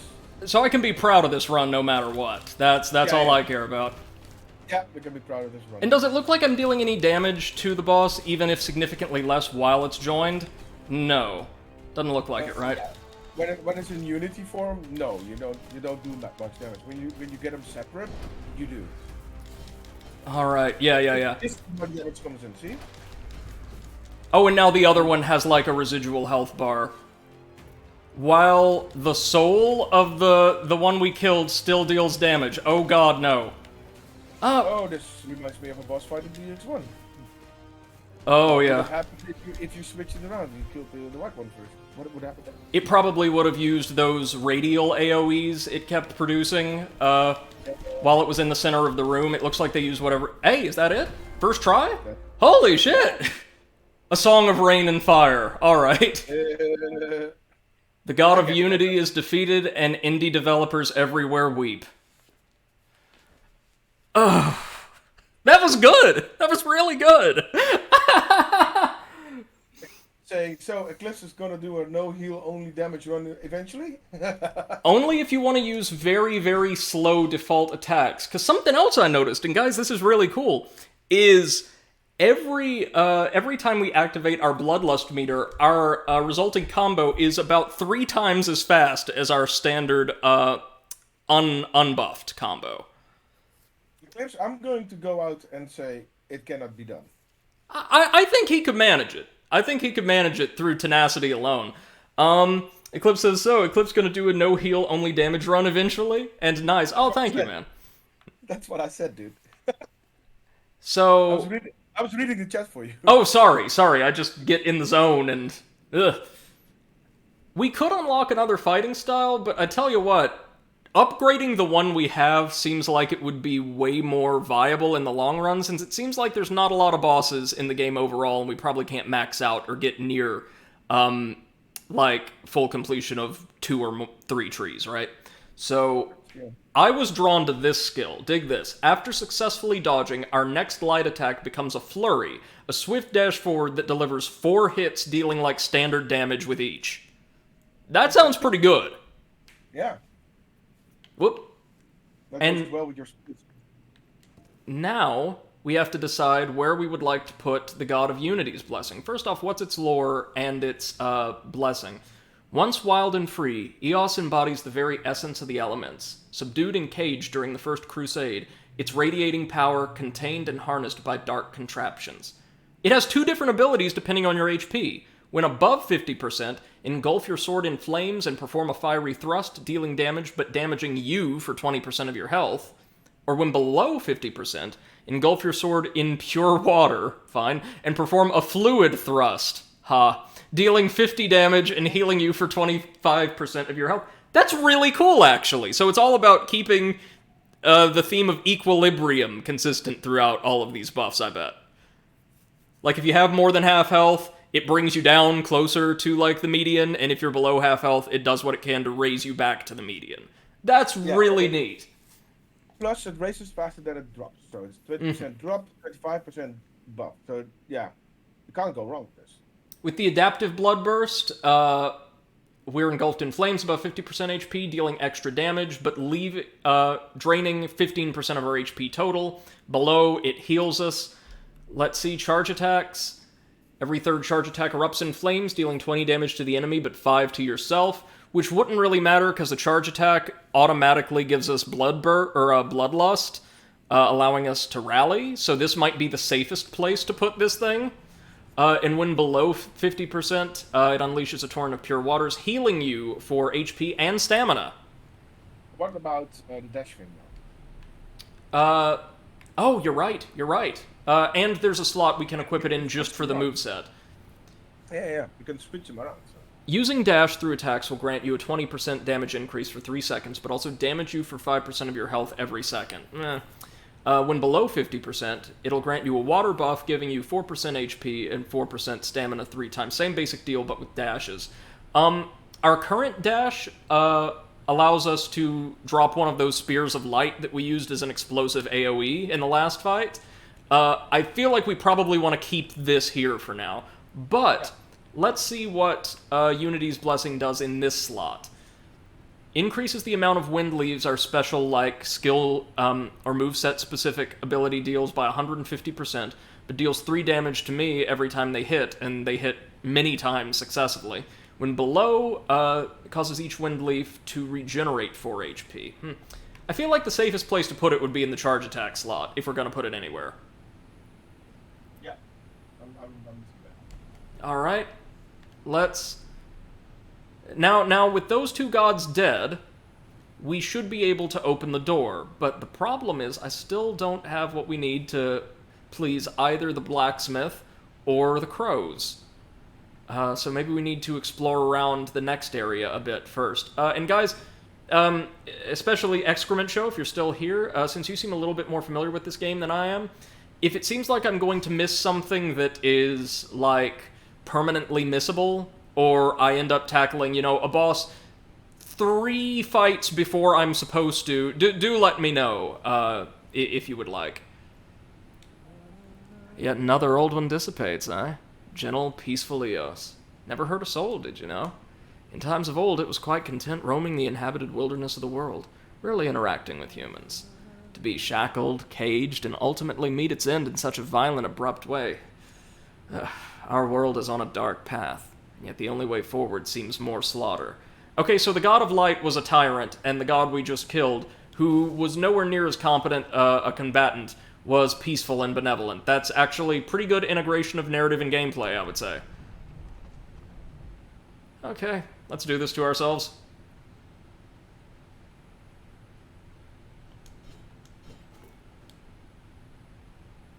Okay, well, welcome to my crib. I've, not contacted the cleaners for some time. Oh, this is gonna be a boss arena, isn't it? No? The Concord Sanctuary. Hello, Lord Gwyn. I didn't want to see you in your own franchise again. Why are you here? Oh, it looks like every time we attune, we might get a little bit of additional HP. Although, in theory, a neutral city-state, the Citadel's architects have never forgotten their ancient origins. The statue of King Otto, last ruler of Mercia, stands taller than all the others. Ironic how work on his greatest statue was completed right before the doom of his kingdom. Yeah, that's too bad. So, it looks like there'll be 2 or 3 more in this area before we move on. Oh, hold on. Exit. Do you see what I see just to the upper left of our current location? What is that? I see, as one of, like, the landmarks we're meant to interact with, right? A large telescope. Is there going to be some kind of cosmic boss fight? Ooh. We are born of the moon in this game, apparently, so... The Crimson Baron was one of the most infamous border barons. His bloodshed and cruelty feared across the continent. Nevertheless, his knights were the first to support the Mercian army in the long years of the First Crusade. Hated by his people, but forever remembered by his successors. Okie dokie then. So that's the second evil baron I'm going to have tackled inside of like 2 weeks on this channel. And the Merchant Prince of Ashan, Eimer III. Although often accused of gluttony and corruption, Bashan's vast merchant fleet had kept the Council's armies fed and supplied, as they were the only people adept enough to challenge the unruly ocean surrounding the continent. Okie dokie then. Let's first off explore these optional areas. Oh, this must be the creator, the alchemist.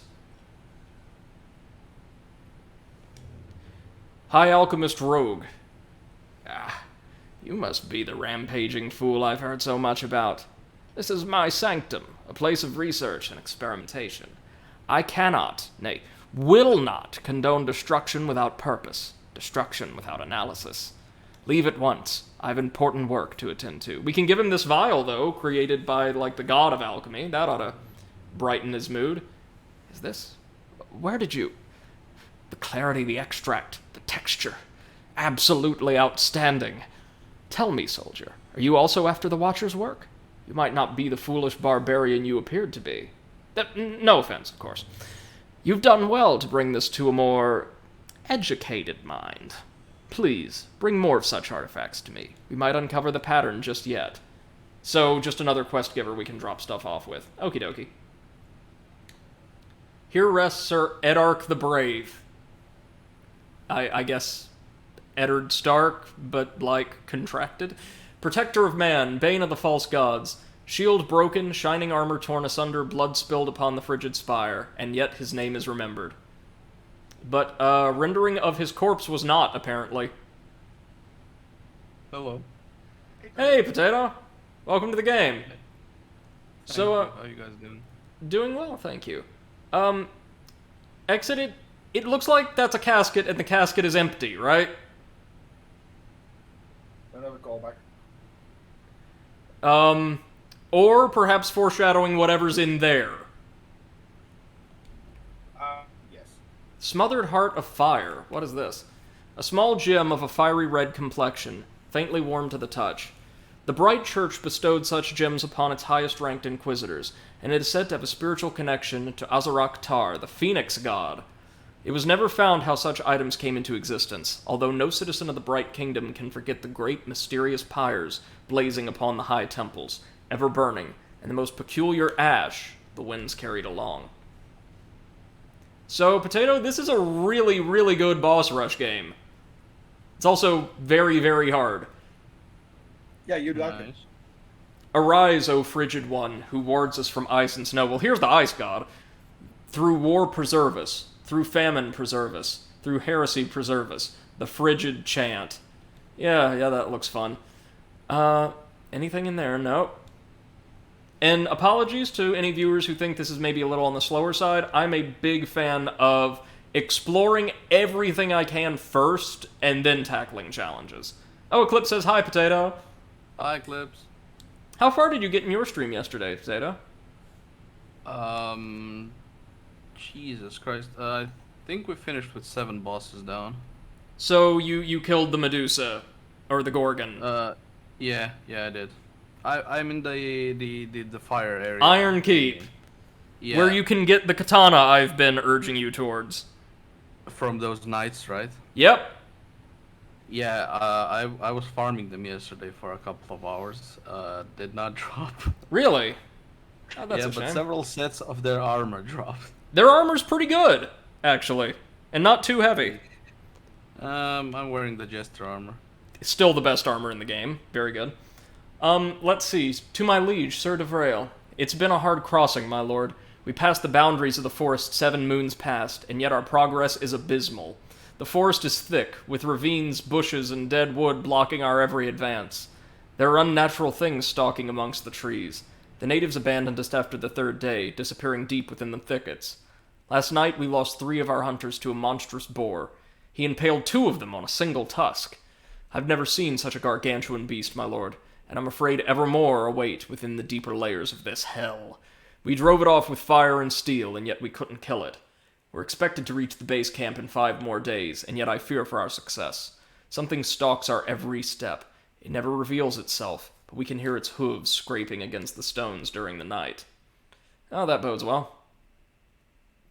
Oh, Yeah, almost. Oh, it's a librarian. Hello. Nahol the Wise. Another wanderer, I see. Welcome to the old library. Or should I say, the last library? Who knows anymore, right? I came here to learn from the great scholars, but alas, I was too late. Nothing is left of the Great Order, but their histories live through these books. What better place to wait out the end? Say, why don't you come back once you find something interesting? The Citadel is filled with remnants of the past, and I think almost everything has its own history. That might be all we have left at this hour, don't you think? Oh, we can show him our special items that grant us passive buffs, and he'll give us more info. Sure. This has to come from the Island of Dawn, no doubt about this. I gotta say, I'm surprised as one such as yourself would have an item of this kind. Even the bravest Vashan merchants seldom dare take the trip to the island. It's too risky. And were your ship to make it, it's well known that the will of the mages is flimsy at best. I've heard tales, dark tales, of sacrifices, exiles and executions due to an astral sign or some other obscure omen. Losing one's head is no good for trade, if I had to guess. These sorcerers have long abandoned the old gods, just to put their destiny in the hands of the firmament. What can they see among the stars, I wonder? Oh, I should stop talking so much. That's interesting and frightening. A faded painting depicting the verdant plains of Cumbria, the wealthiest county of the Kingdom of Mercia. Fertile plains dotted by channels, fields, and orchards, and yet the small folk slept with pikes and pitchforks next to their hearths, for war and brigandry were never far. Okay, bullshit. They did not sleep with a pike next to their bed. The pike would take up more space vertically than they would have in like a little cottage. You're overthinking this. So, god of nature, right? Alright, okay. So, my next question would be, let's hit the world map so I can overanalyze again. We've got the god of nature to the east, but we've also and the god of ice to the west, but then we've also got those side galleries, which I think will be our next step. I'm keeping my eyes peeled too for any kind of goodies, any kind of treasures that we could potentially offer to our NPCs. Let's travel to this first, or the east gallery first. Oh, or can we? We cannot. Okay, this looked like an open passage due to the perspective, but it looks like it's actually caved in. So, god of nature it is! Jesus Christ. There is one route and one route only. And it's straight through whatever mauled all of those poor soldiers, probably. I mean, the Everforest, it looks gorgeous. If the boss is a big ass tree, I'm going to be disappointed. If it's like an entire area of the forest that's attained sentience, though, that would be... Look at that to the east. What the fuck is that?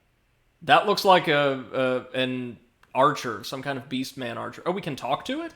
The forest sage. Rare to see people of your kind these days. What are you doing here, child? I guard these woods against trespassers, but I'm afraid I've started to return to the earth. It's harder to stay awake. It pains me to admit it, but the Ancient One has been corrupted. I advise you to leave these woods at once, lest ye be devoured. Yeah. Big ass tree. It's gonna be a goddamn tree. Either a tree or some kind of, like, sacred beast. But... Rock monster. Tree or rock monster? What? Oh no, not tentacles.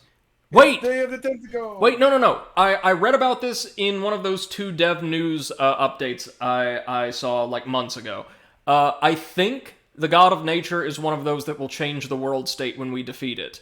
So, like, these vines will retract once it's dead, and then we can get it whatever that large, glowing stone is, I think. Use Smothered Heart of Fire? Sure? Sure, what is it? Alright, fine. Don't mind me.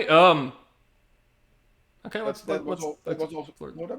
That was always there. It's just red paint. No. It's fine. Tomato sauce. What do you, tomato? So, somebody stepped on a jelly-filled donut, which, as 4Kids animes taught us, look exactly like rice balls. Okay, what's up here? This looks peaceful and not at all awful. Pick up. Sunfire Butterfly. A massive sunfire butterfly, not a flame butterfly, legally distinct, captured in a small bottle.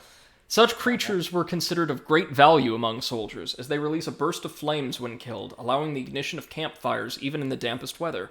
This specimen has grown massively beyond its natural size, and one can only theorize about the amount of heat it could generate upon its demise. Maybe that's the light the crows needed?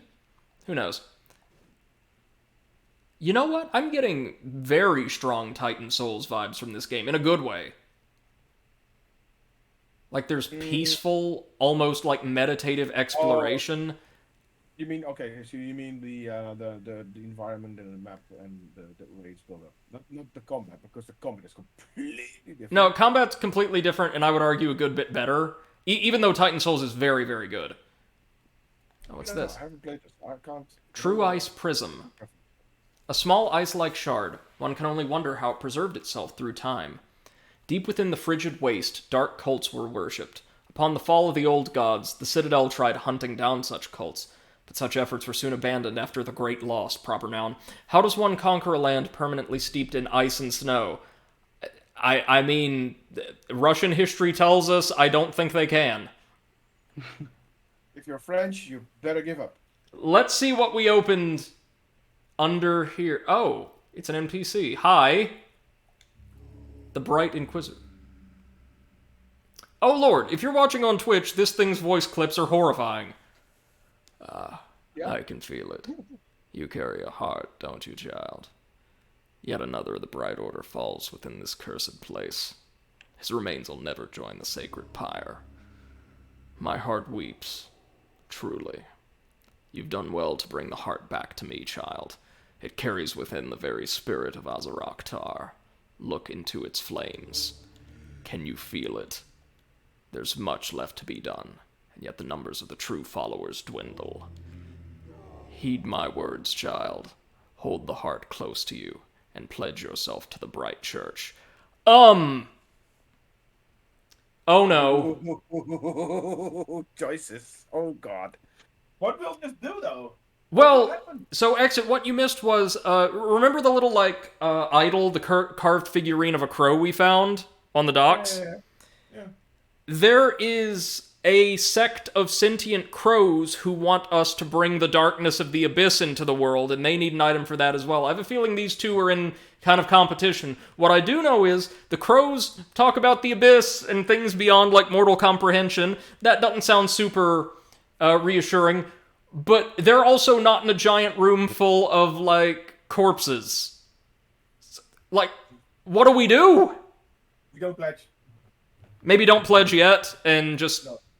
But what if you can't come back and pledge if you say... Right, that's what I'm thinking. Always NG+.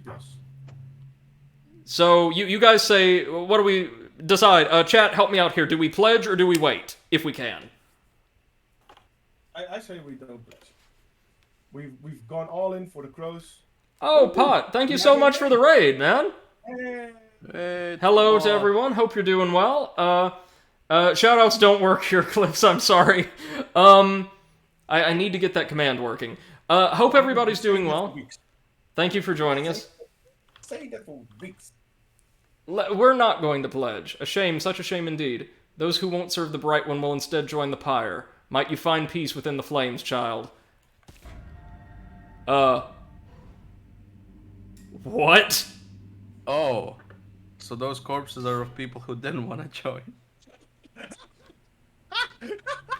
That's crazy, man. Eclipse says, I would say pledge. You know what, Eclipse? With hindsight, I agree. And now he just kills you anyway. You know what? I have a feeling he's gonna give us an item, like a permanent buff. Eclipse says, okay, that's kind of nutty. Yeah, I was hoping, at worst, this would be an optional boss fight. No, he's too strong. The Phoenix got... Well, look, there's a little dragon incubating in the egg behind him. That must be Azeroth Tar. Danzapot says, tell me, what is this thing? This is Eldest Souls, a great boss rush Souls-like that's very hard, but also a lot of fun. You've pledged yourself to the Bright Church, and yet the Phoenix God slumbers, wounded. Our sacred duty is to aid its recovery, and I expect you not to rest until it's done. False gods plague the Citadel like parasites locked within their cages, and yet we ought not to underestimate those nefarious presences. Sometimes the smallest fire can cast great heat. Find a false idol with the power of fire and bring its essence to us. Its wicked flames will burn for the glory of Azeroth Tar. Oh, guys, I think I know what these NPCs are asking us for. Okay, so the crows wanted the essence of light, right? I think they want us to unequip and turn over the Shard of the God of Light. That's what they're after. Let me see. It's okay if they kill us, because obviously we're fucking invincible now. And it does seem like we didn't, join a covenant or anything like that, but instead we're just, doing some odd jobs for this crazy Inquisitor. Alright. Take two. On a technical, programmable viewpoint, though, this was pretty messy. I mean, if you give your player a choice of either pledging or not pledging, and then just kill him off if he selects the wrong one. Yeah. That I do have to say that's lazy programming. It could have well been that they were trying to do something with it, and then maybe time constraints said, well, we're not going to get to this, so we're just going to do this instead. Right. Maybe they're just memeing. Maybe we have to That could perform also the God of Light special move while we're here be it. Is instead. it a dance? Let's see. Do a little dance. Make a little love. Nope. Well, I tried. They must need some kind of item then. I tried to be an intuitive puzzle solver. Shows you what creativity gets you. Maybe it's later in the game that Yeah. That's more, what I'm more thinking. clear what they want. Yeah. All right. Back to the forest and far, far away from the Inquisitor. So, corrupted god of nature, right? Probably at the very top of the Everforest. Let's help out our buddy, the sage, by dealing with their master. After we search around for more goodies, of course, because I am incorrigible. And also a coward. Oh, but I wanted to ask you, how did your stream go? Did you manage to finish the hardest difficulty in Back for Blood, because that's what you were streaming? Oh, training dummies. Nice. I'm sure there's some kind of trophy for getting killed by the one with the rotating club.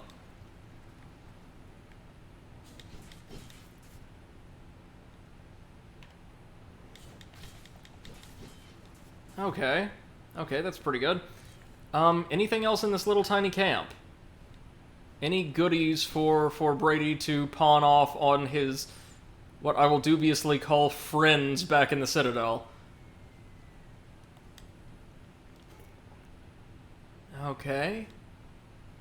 So there's these gnarled purple vines, or thorns, all over the place, and they're leading straight into that great. place. Oh, more reading. You know- God damn it. You know what this is starting to feel like, Exit?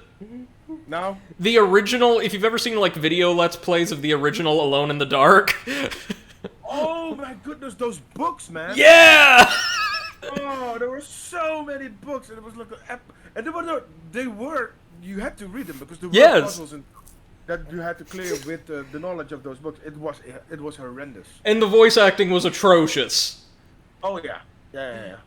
It is the 15th day since the walls fell. Dark things roam the streets. Dark things hold the gates. I cannot leave. My family's been taken. Their screams still haunt me, but I couldn't help them.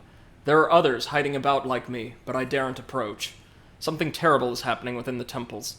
Strange lights at night, and screams that are not of this world. I haven't slept, drank, or eaten in many days, and yet I can still stand. I don't know how. The Watchers get closer and closer to my hiding place every night. I will soon have to move. I've heard the stories about the forest, but have no other choice. Amin, Elian, Dasha, if any of you make it back, please find this note and know I'm still alive. I'll make my way back to the sanctuary once it's safe. And look what we found it on. Yeah. Glad to see that worked out for him. Yep. He's still alive. Definitely alive. Okay, God of Nature, what you got for us? It's a big ass tree.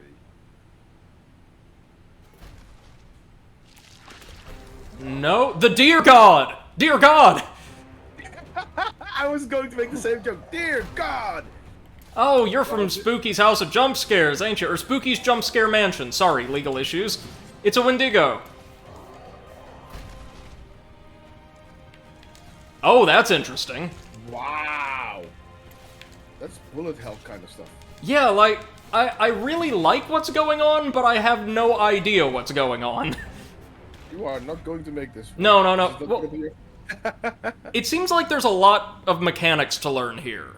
The boss itself didn't seem to be doing much at all, but it was planting those thorns that acted autonomously. Yeah. Just one more time to a fjord. I do love that we get that opening animation of the deer just hulking out. Wait a minute. These things up in the... They have their own little health bars, it looks like? What are we supposed to do with them? Maybe deal damage to the boss while we're in range? Wait, if the boss is in the circle, it grows. Okay, so we want to keep it out of the circle, presumably. I don't know what the thing does. It was growing more of the vines. Like so. Oh yeah, and then when it goes out of the circle, it just slinks in again. So you just have to kite it around. Oh god, yeah. How we deal with this, I've no idea. I guess we're just gonna have to bite the bullet, yeah?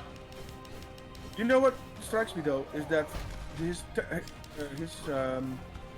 way he does his attacks is constantly different.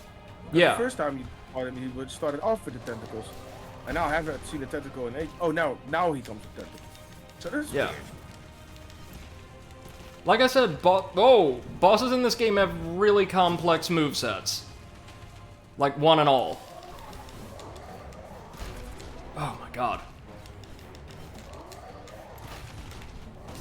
Jesus Christ. So, the positive here is, he doesn't seem to have a whole lot of health compared to the last couple of bosses. The issue is, it's so difficult to dodge around him.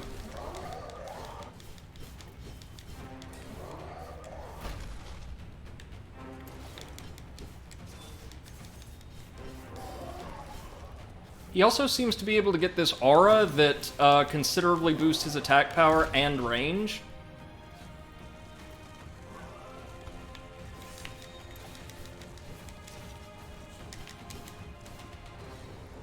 Whoa, it looks like all the vines center in on him when they start moving about, right? Sometimes he throws them out though. Yeah. He can emit them in like a radius from... Those fucking plants are sucking my life force as long as I'm in that radius. Yeah, I noticed. Oh my god. I mean, those sucking plants. Indeed. So we're gonna have to move him around between all of these different radii in order to avoid just getting burnt down. Oh, good lord.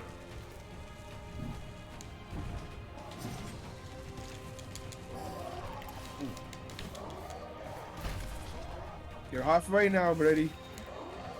It doesn't seem to have a clearly defined phase 2, though, does it? Not yet, no. Unless it has, like, another health bar. Yay. Second health bar is great. I've not seen a boss that does so far yet, but they all seem to have totally unique mechanics, so we can't rule anything out. Well, judging by the fact that they had... Ooh, Jesus Christ, you're almost dead. They took a lot of liberties of other Souls games. I wouldn't be surprised if they finally do something like that, though.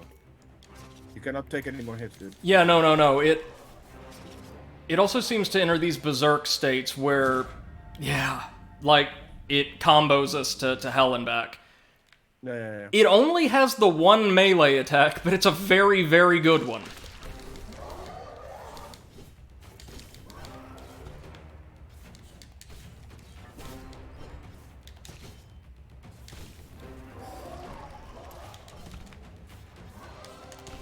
Oh, God.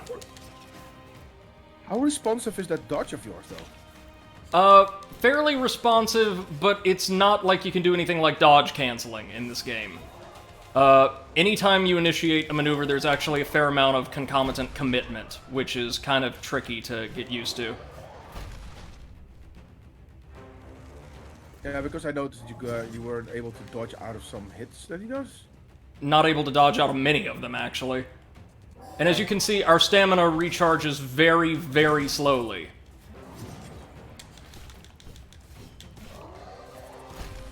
Jesus Christ!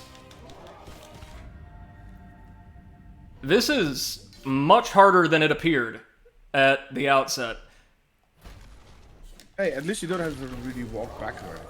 Oh yeah, no. It's just like Titan Souls. Very difficult bosses, but minimal frustration, because that's all the game is. I never actually finished Titan Souls. shoot actually. Neither have I, believe it or not. I've done most of it, but man, some of those late Yeah, me game too. bosses are really tough. True.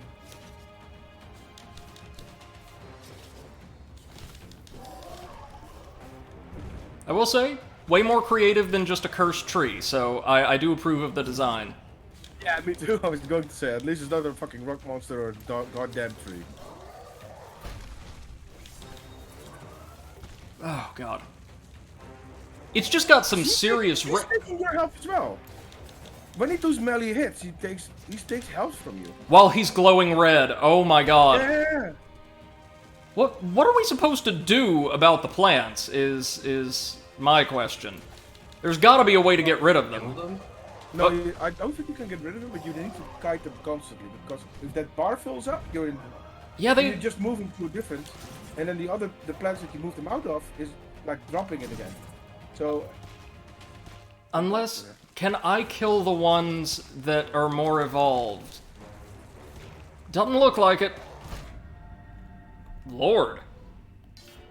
Make sure to infuse your shards. Sure am, buddy, but... Oh, you look cute. You look cute, you Bambi-ass motherfucker. Get back here. Don't... Be asking. Don't get us in trouble with Disney, dude. I mean, I'm pretty sure they don't own this game yet.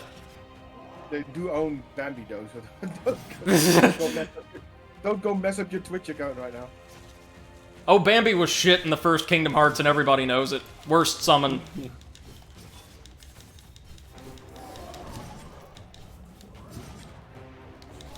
Oh God, just calm down. And I take that back, it has 2 melee attacks, the claw swipe and then a charge. It's the charge that keeps getting me.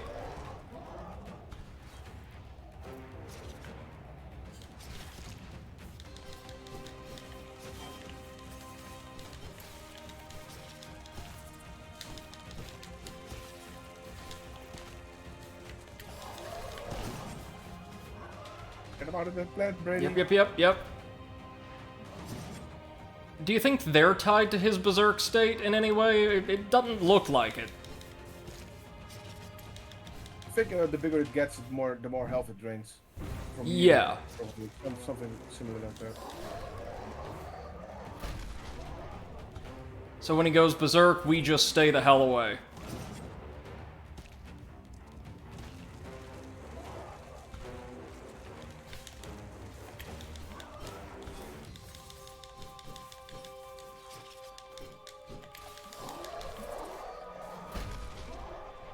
But yeah, his health regen economy is really frustrating.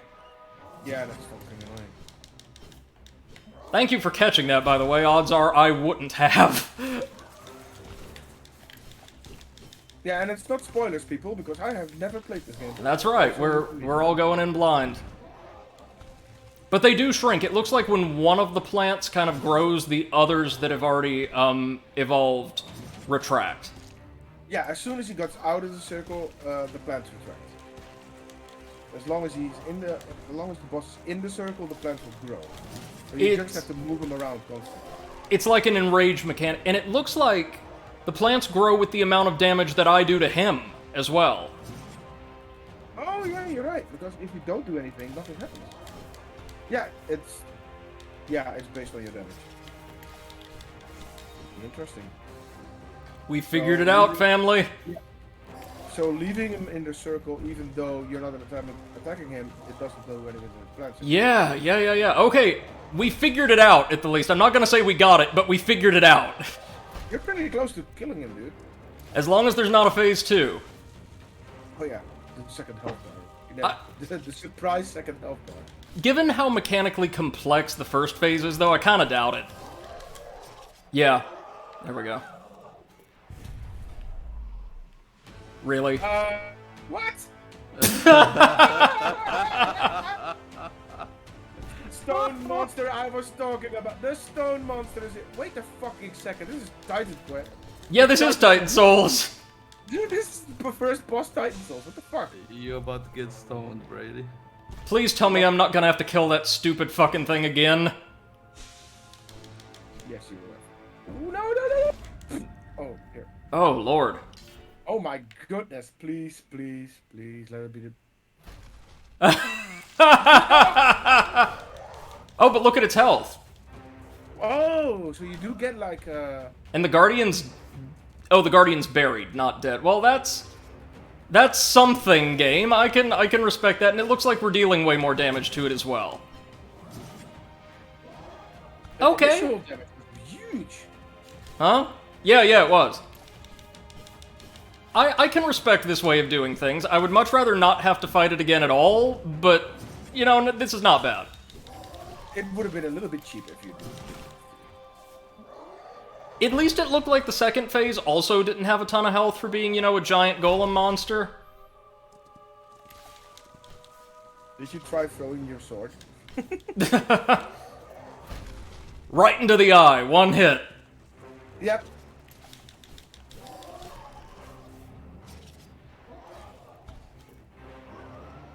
Something tells me, obviously we have all these different paths we can take, but this might not be the boss we were intended to fight immediately after, the elemental. Just get that sneaking suspicion. Yeah, you might be onto something. This, So this, the first damage that you did was pretty huge, but the damage you're doing right now is consistent with all the other quests you did. so we have to fight, like, fight it at roughly 55 or 60% health. Yeah. Fair enough. Still better than, but yeah. Better than nothing. The mighty number 9 theorem. Maybe every time you kill it, it will get weaker and weaker. Oh, that'd be that's so okay. nice. But we'll never find out because Brady's going to kill that golem in one try. I appreciate your confidence. I wish I shared it. It looked like its thing was just like area denial, like trying to keep us as far away from its face as it could.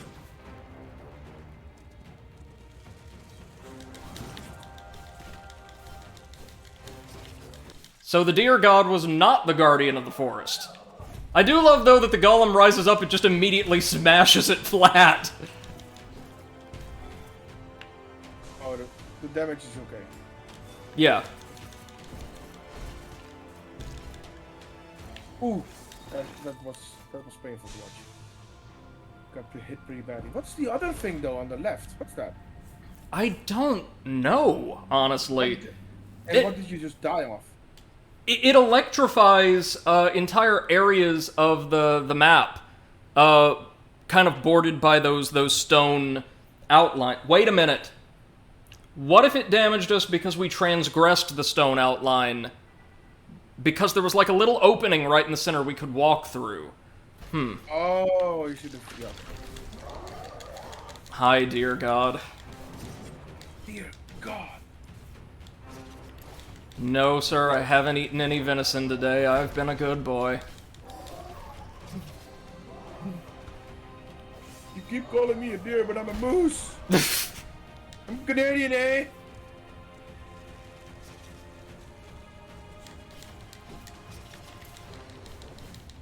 My antlers are just a little abnormally formed. It's perfectly fine. Stuffed tentacles is maple syrup, eh? Mmm. No, I should have something.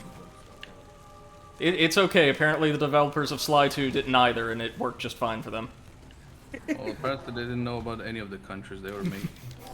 Whoa. They made Netherlands exactly how it is. Exactly how it looks like. Very cartoony. Lots of windmills. And, like, just Even once you get constant... stoned. Constant competitive dogfights. Yeah, constant. Yeah. Nazi Germans still alive, present day. It's yeah, it's Who are also field mice.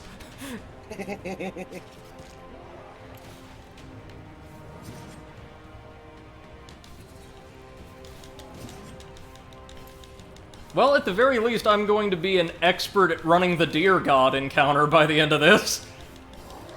Yeah, you're making quick work of it. Quick work of it, man. All right. Whoa! He's dead, right? Yeah. Yeah, he's dead.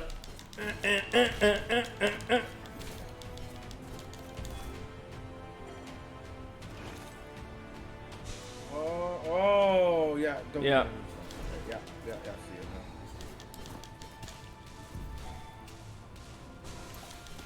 now. Ooh. Oh, cool. So, those icons in his head, they do something. Yeah, They they tell you indicate that- which attack he's going for. Oh, and when he covers an entire swath of the arena in lightning, he denotes which by slamming his hand. Damn it all! On that side of the arena. Oh shit! There's the half of his arena is got like electrocuted. Yeah, that's his most common fucking move. But what was the thing in the bottom left though? The little mountain. I have no idea what that does. Maybe we can stun the boss if we can cause it to slam its fist down on it or something. I have no idea. It sounds that sounds a lot right maybe. If I may offer a mild criticism of this fight, Dear God does spend way too much time in his berserk form. Like, especially if this is something players are meant to kind of complete, at least on a first playthrough, multiple times, you know?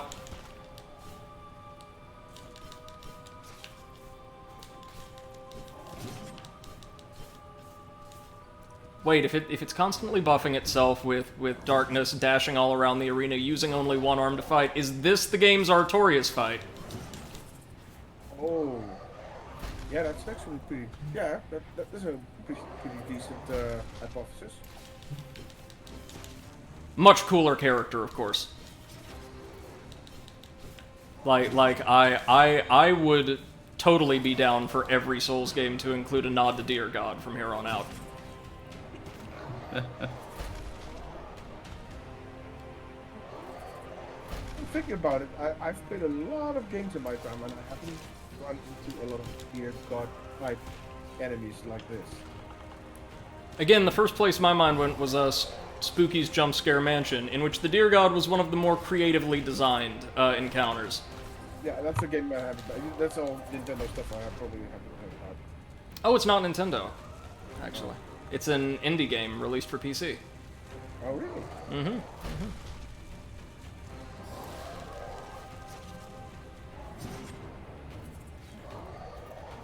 It seems way more aggressive this time for whatever reason. Well, you killed him a couple of times already, so he's like. Well, no, I've not killed this thing once. Its friend back there has. I'm trying to help. He hasn't figured out that he lost all his uses. Come on. Okay, so it looks like when it goes berserk, it performs 4 attacks consecutively, and then reverts. Alright. Stick him with the pointy end. Why did you get that down just now? Maybe for attacking enemies X amount of times or something.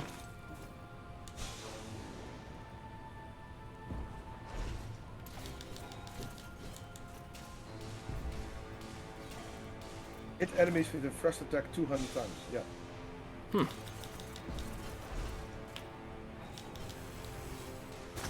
So now there's 2 of them.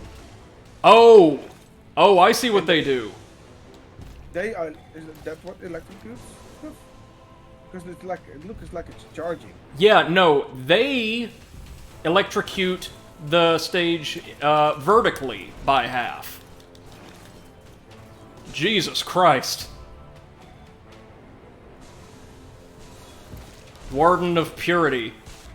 Man, the, what the fuck even happened there? What? They spawned a mountain. Yeah, they spawned a mountain, though, but its bar wasn't filled, and they fully electrocuted the top half of the stage. That's bullshit. I'm sorry.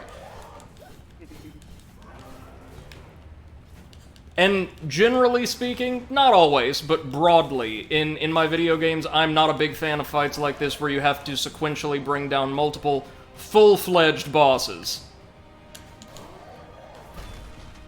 Because then it takes a pretty enjoyable, mechanically unique encounter, kind of like this one, and turns it into busy work after a while, you know? It doesn't feel as impactful, it doesn't feel as special, it kind of decreases the draw of what I think is a really cool fight here in the Dear God. That's just me, though. Sister Frida. Yeah, exactly. That was a really well-designed fight.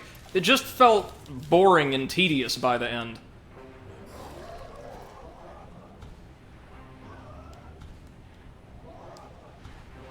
Yeah, when I've encountered that first transformation into the third act, I was like, come on! Yeah, Dealt with this now. Go away! I was disappointed, given his remarkably cool design, they didn't let Father Ariandel do more. Yeah, you mentioned that in the last stream as well. That you expected more from the like give it a different make it a separate fight or something. Yeah, exactly, because his character model, first off, tons of crows in the Souls franchise, but no Corvian bosses. And secondly, his design is so cool. Yeah. Oh, Lord.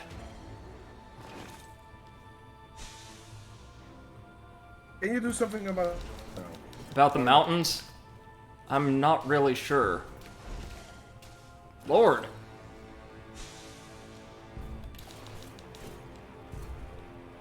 It's even got the Titan Soul basic attacks down. Really?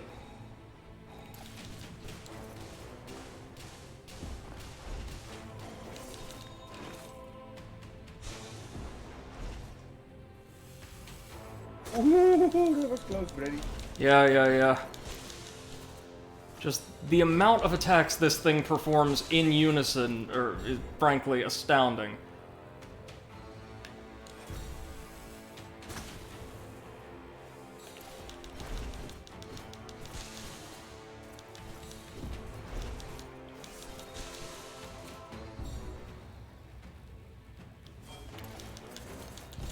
No.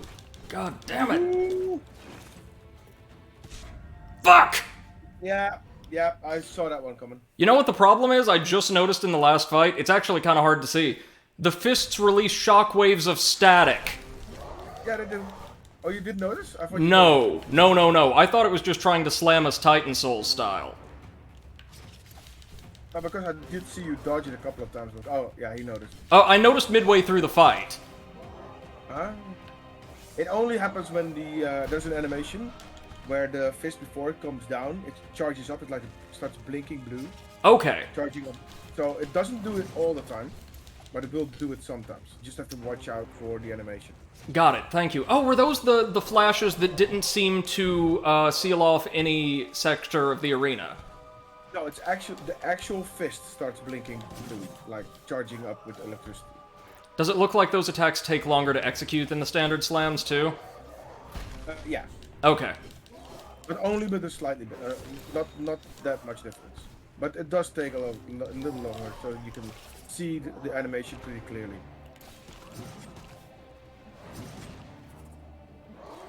We will do this, guys. Mother of God, we will do this. This is my last day off before I resume thesis research, so I tell you what, I'm going to try to beat this on stream today if I have to be here 7 hours. I cannot promise you that I will be here for that. I wouldn't expect you to. I like you a lot, Brady, but no. Potato might. I mean, he doesn't do anything. Is Potato even with us right now? Oh, he's not. I thought that was the test. See, he's still here. He does it all the time. He comes into Discord, he says something, and it just fucks off. In the Bad true butt spirit of the potato. internet. Yep. Bad butt potato, bad butt potato.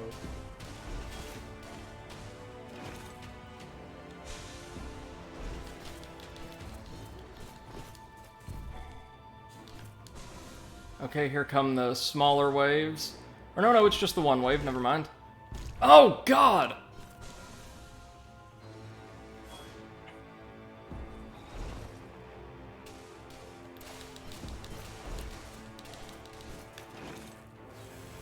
Ooh, get out. The amount of attacks it can execute in rapid succession is a little ridiculous, right? Yeah. You really have to take your time for this. Like, grappling in and then getting the fuck out seems to be our best strategy, except you need to dash every That's one. Oh You see god. it? Yeah. Okay. Oh, so the flat hand can do it too, and then it will throw out a bolt. What the fuck? You see it? How the shit was I supposed to dodge any of that? Sheer luck. That's the answer. But no, so if there's a fist and it comes down with the charged version, it will generate a static electricity in a circle form going outwards. If he has a flat hand and he does the electrical charge, it will slap down on the ground. It will create a lightning bolt. It will go to your last known position as soon as it goes down. So It also performs the fist slam or the palm slam to call down the lightning that covers half of the arena at a time. yeah, I haven't made that up yet. But, that lightning that killed you on the right side, I didn't see anything that would like an indicator that was going to happen. Right? Like, I didn't see like, oh yeah, this is going to happen soon. You need to get to the left center, left of the stage, because it didn't. I don't know. It didn't telegraph anything. No, Not that I noticed. that fight, like, I really like the concept, but the execution does seem a little silly. Nevertheless, it does happen though. The half of the field gets empty. Yes. And how? You know, if we had some kind of ranged damage capability, that'd be great. I'm super glad I have my grapple ability still equipped, though, because that's the best way to get in, heal up, and get out. Yeah. And I think that... Oh, only you could have thrown your sword into its eye. Really, yeah. Uh, That would have been it. One hit. Dead. is this game from the same creators as that? No. I think this was this studio's very first project. How did I get away with like copying the boss so blatantly though? I don't know. I will say, for a studio's first game, though, this is fucking amazing. Yeah. I love the animations, love the boss fights, the complexity of it. It really looks good. Okay, so now it runs back to the center of the arena for its final show. Make sure you get some help back there. Oh, yeah.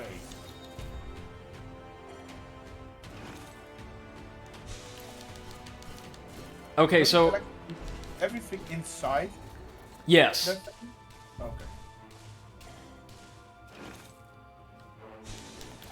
Oh yeah, now I see. Yeah. Cool. Oh, look at this. What the fuck just happened? Okay, so I was watching the hand and it turned green all of a sudden. And then when the fist came down, it came down longer. Wait Holy... a second. It's that lightning bolt. It's that lightning bolt is doing it. What the fuck? So that lightning bolt is going to your side, and you have to get away from it as fast as you can. What the fuck?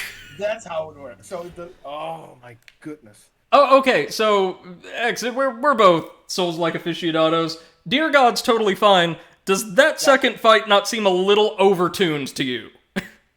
Yeah, a little bit.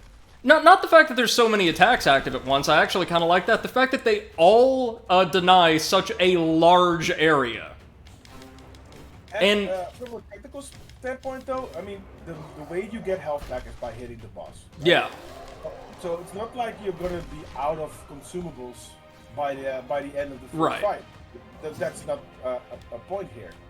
So, yeah, I would say this is pretty fair, to be honest. It just makes the fight a shit lot longer. It's tedious but fair, you're right.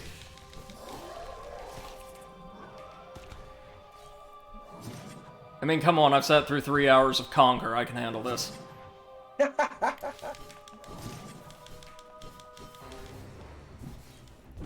It's also entirely possible that coming back later may be a preferable alternative once we get, like, some more shards or some more passive buffs from our NPC friends. There was that other wing of the castle to explore, of course. Not that you have to, because you can take this. Yeah. I'm just saying, like, if worst comes to worst, this isn't a brick wall. No, no, no, no. Okay, also, there's choices that you can make. Say, oh yeah, I'm gonna skip this for now. And Yeah. Just like Titan Souls. just like Titan Souls, just like Death's Door, too. Have not played Death's Door yet, but really want to. Oh, yeah, you need to. I just finished. I finished it a couple days ago. It's really good. Pretty long, too? No, because it's not that hard. I didn't find it that difficult, but there is a lot to explore and a lot of items to get, a lot of lore to watch. I think if you like that kind of stuff, I know you do. Of course. Oh, fucking dear God. It just seemed way too aggressive that time. It spent, like, the entire fight enraged.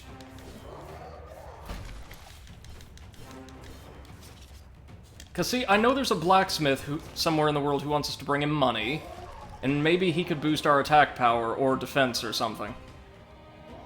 Yeah, I haven't seen any proof of that though. No.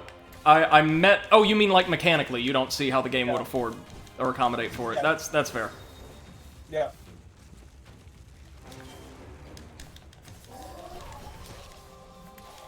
Get out, get out, get out. Yeah.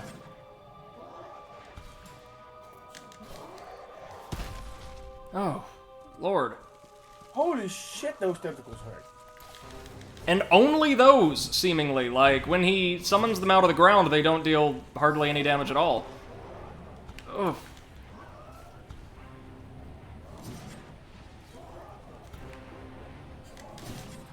The game's Titan Souls hard, I'll tell you that much right now.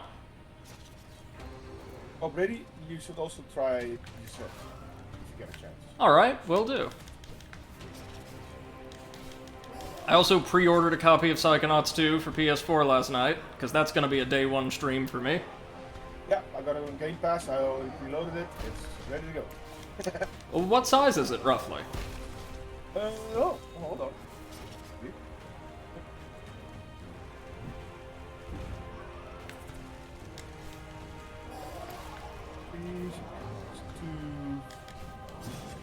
Installed. And 30 gigabytes. Oh, that's pretty hefty. Yeah. So it's going to be a good-sized game, fingers crossed. Yeah. Speaking of fingers crossed, alright, you fucker, here we go. Since the fingers crossed, only a big fucking fist. It's one of the fist crossed. Ooh, that was close. Yeah, that's the crazy thing. You've got to dodge away from the lightning attacks, and it executes several of them at once later on in the fight.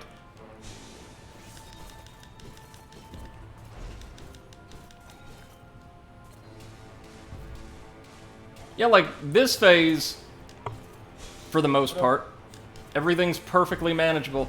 Oh, fuck. Oh, fuck.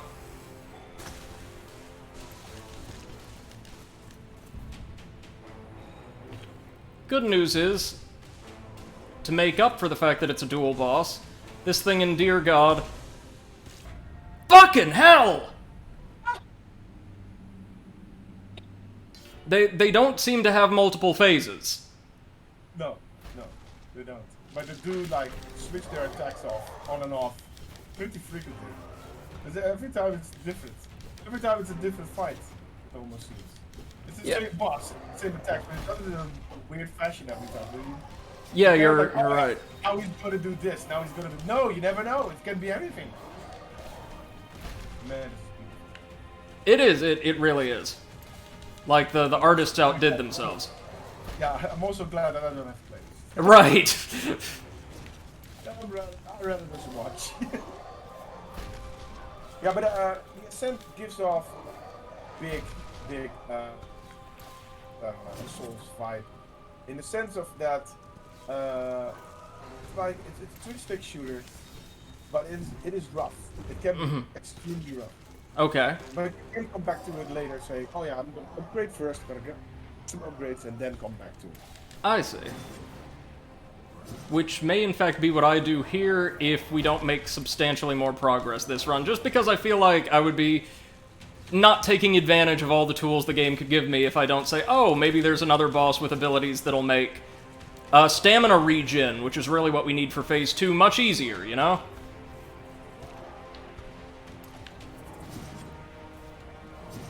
I'm a Yeah, lover of lore and of Souls-likes, but I'm not masochistic. I didn't have that with Death's Door though. It was pretty straight up. This is the route that you need to take, and that's where you're gonna go. Now. Yeah.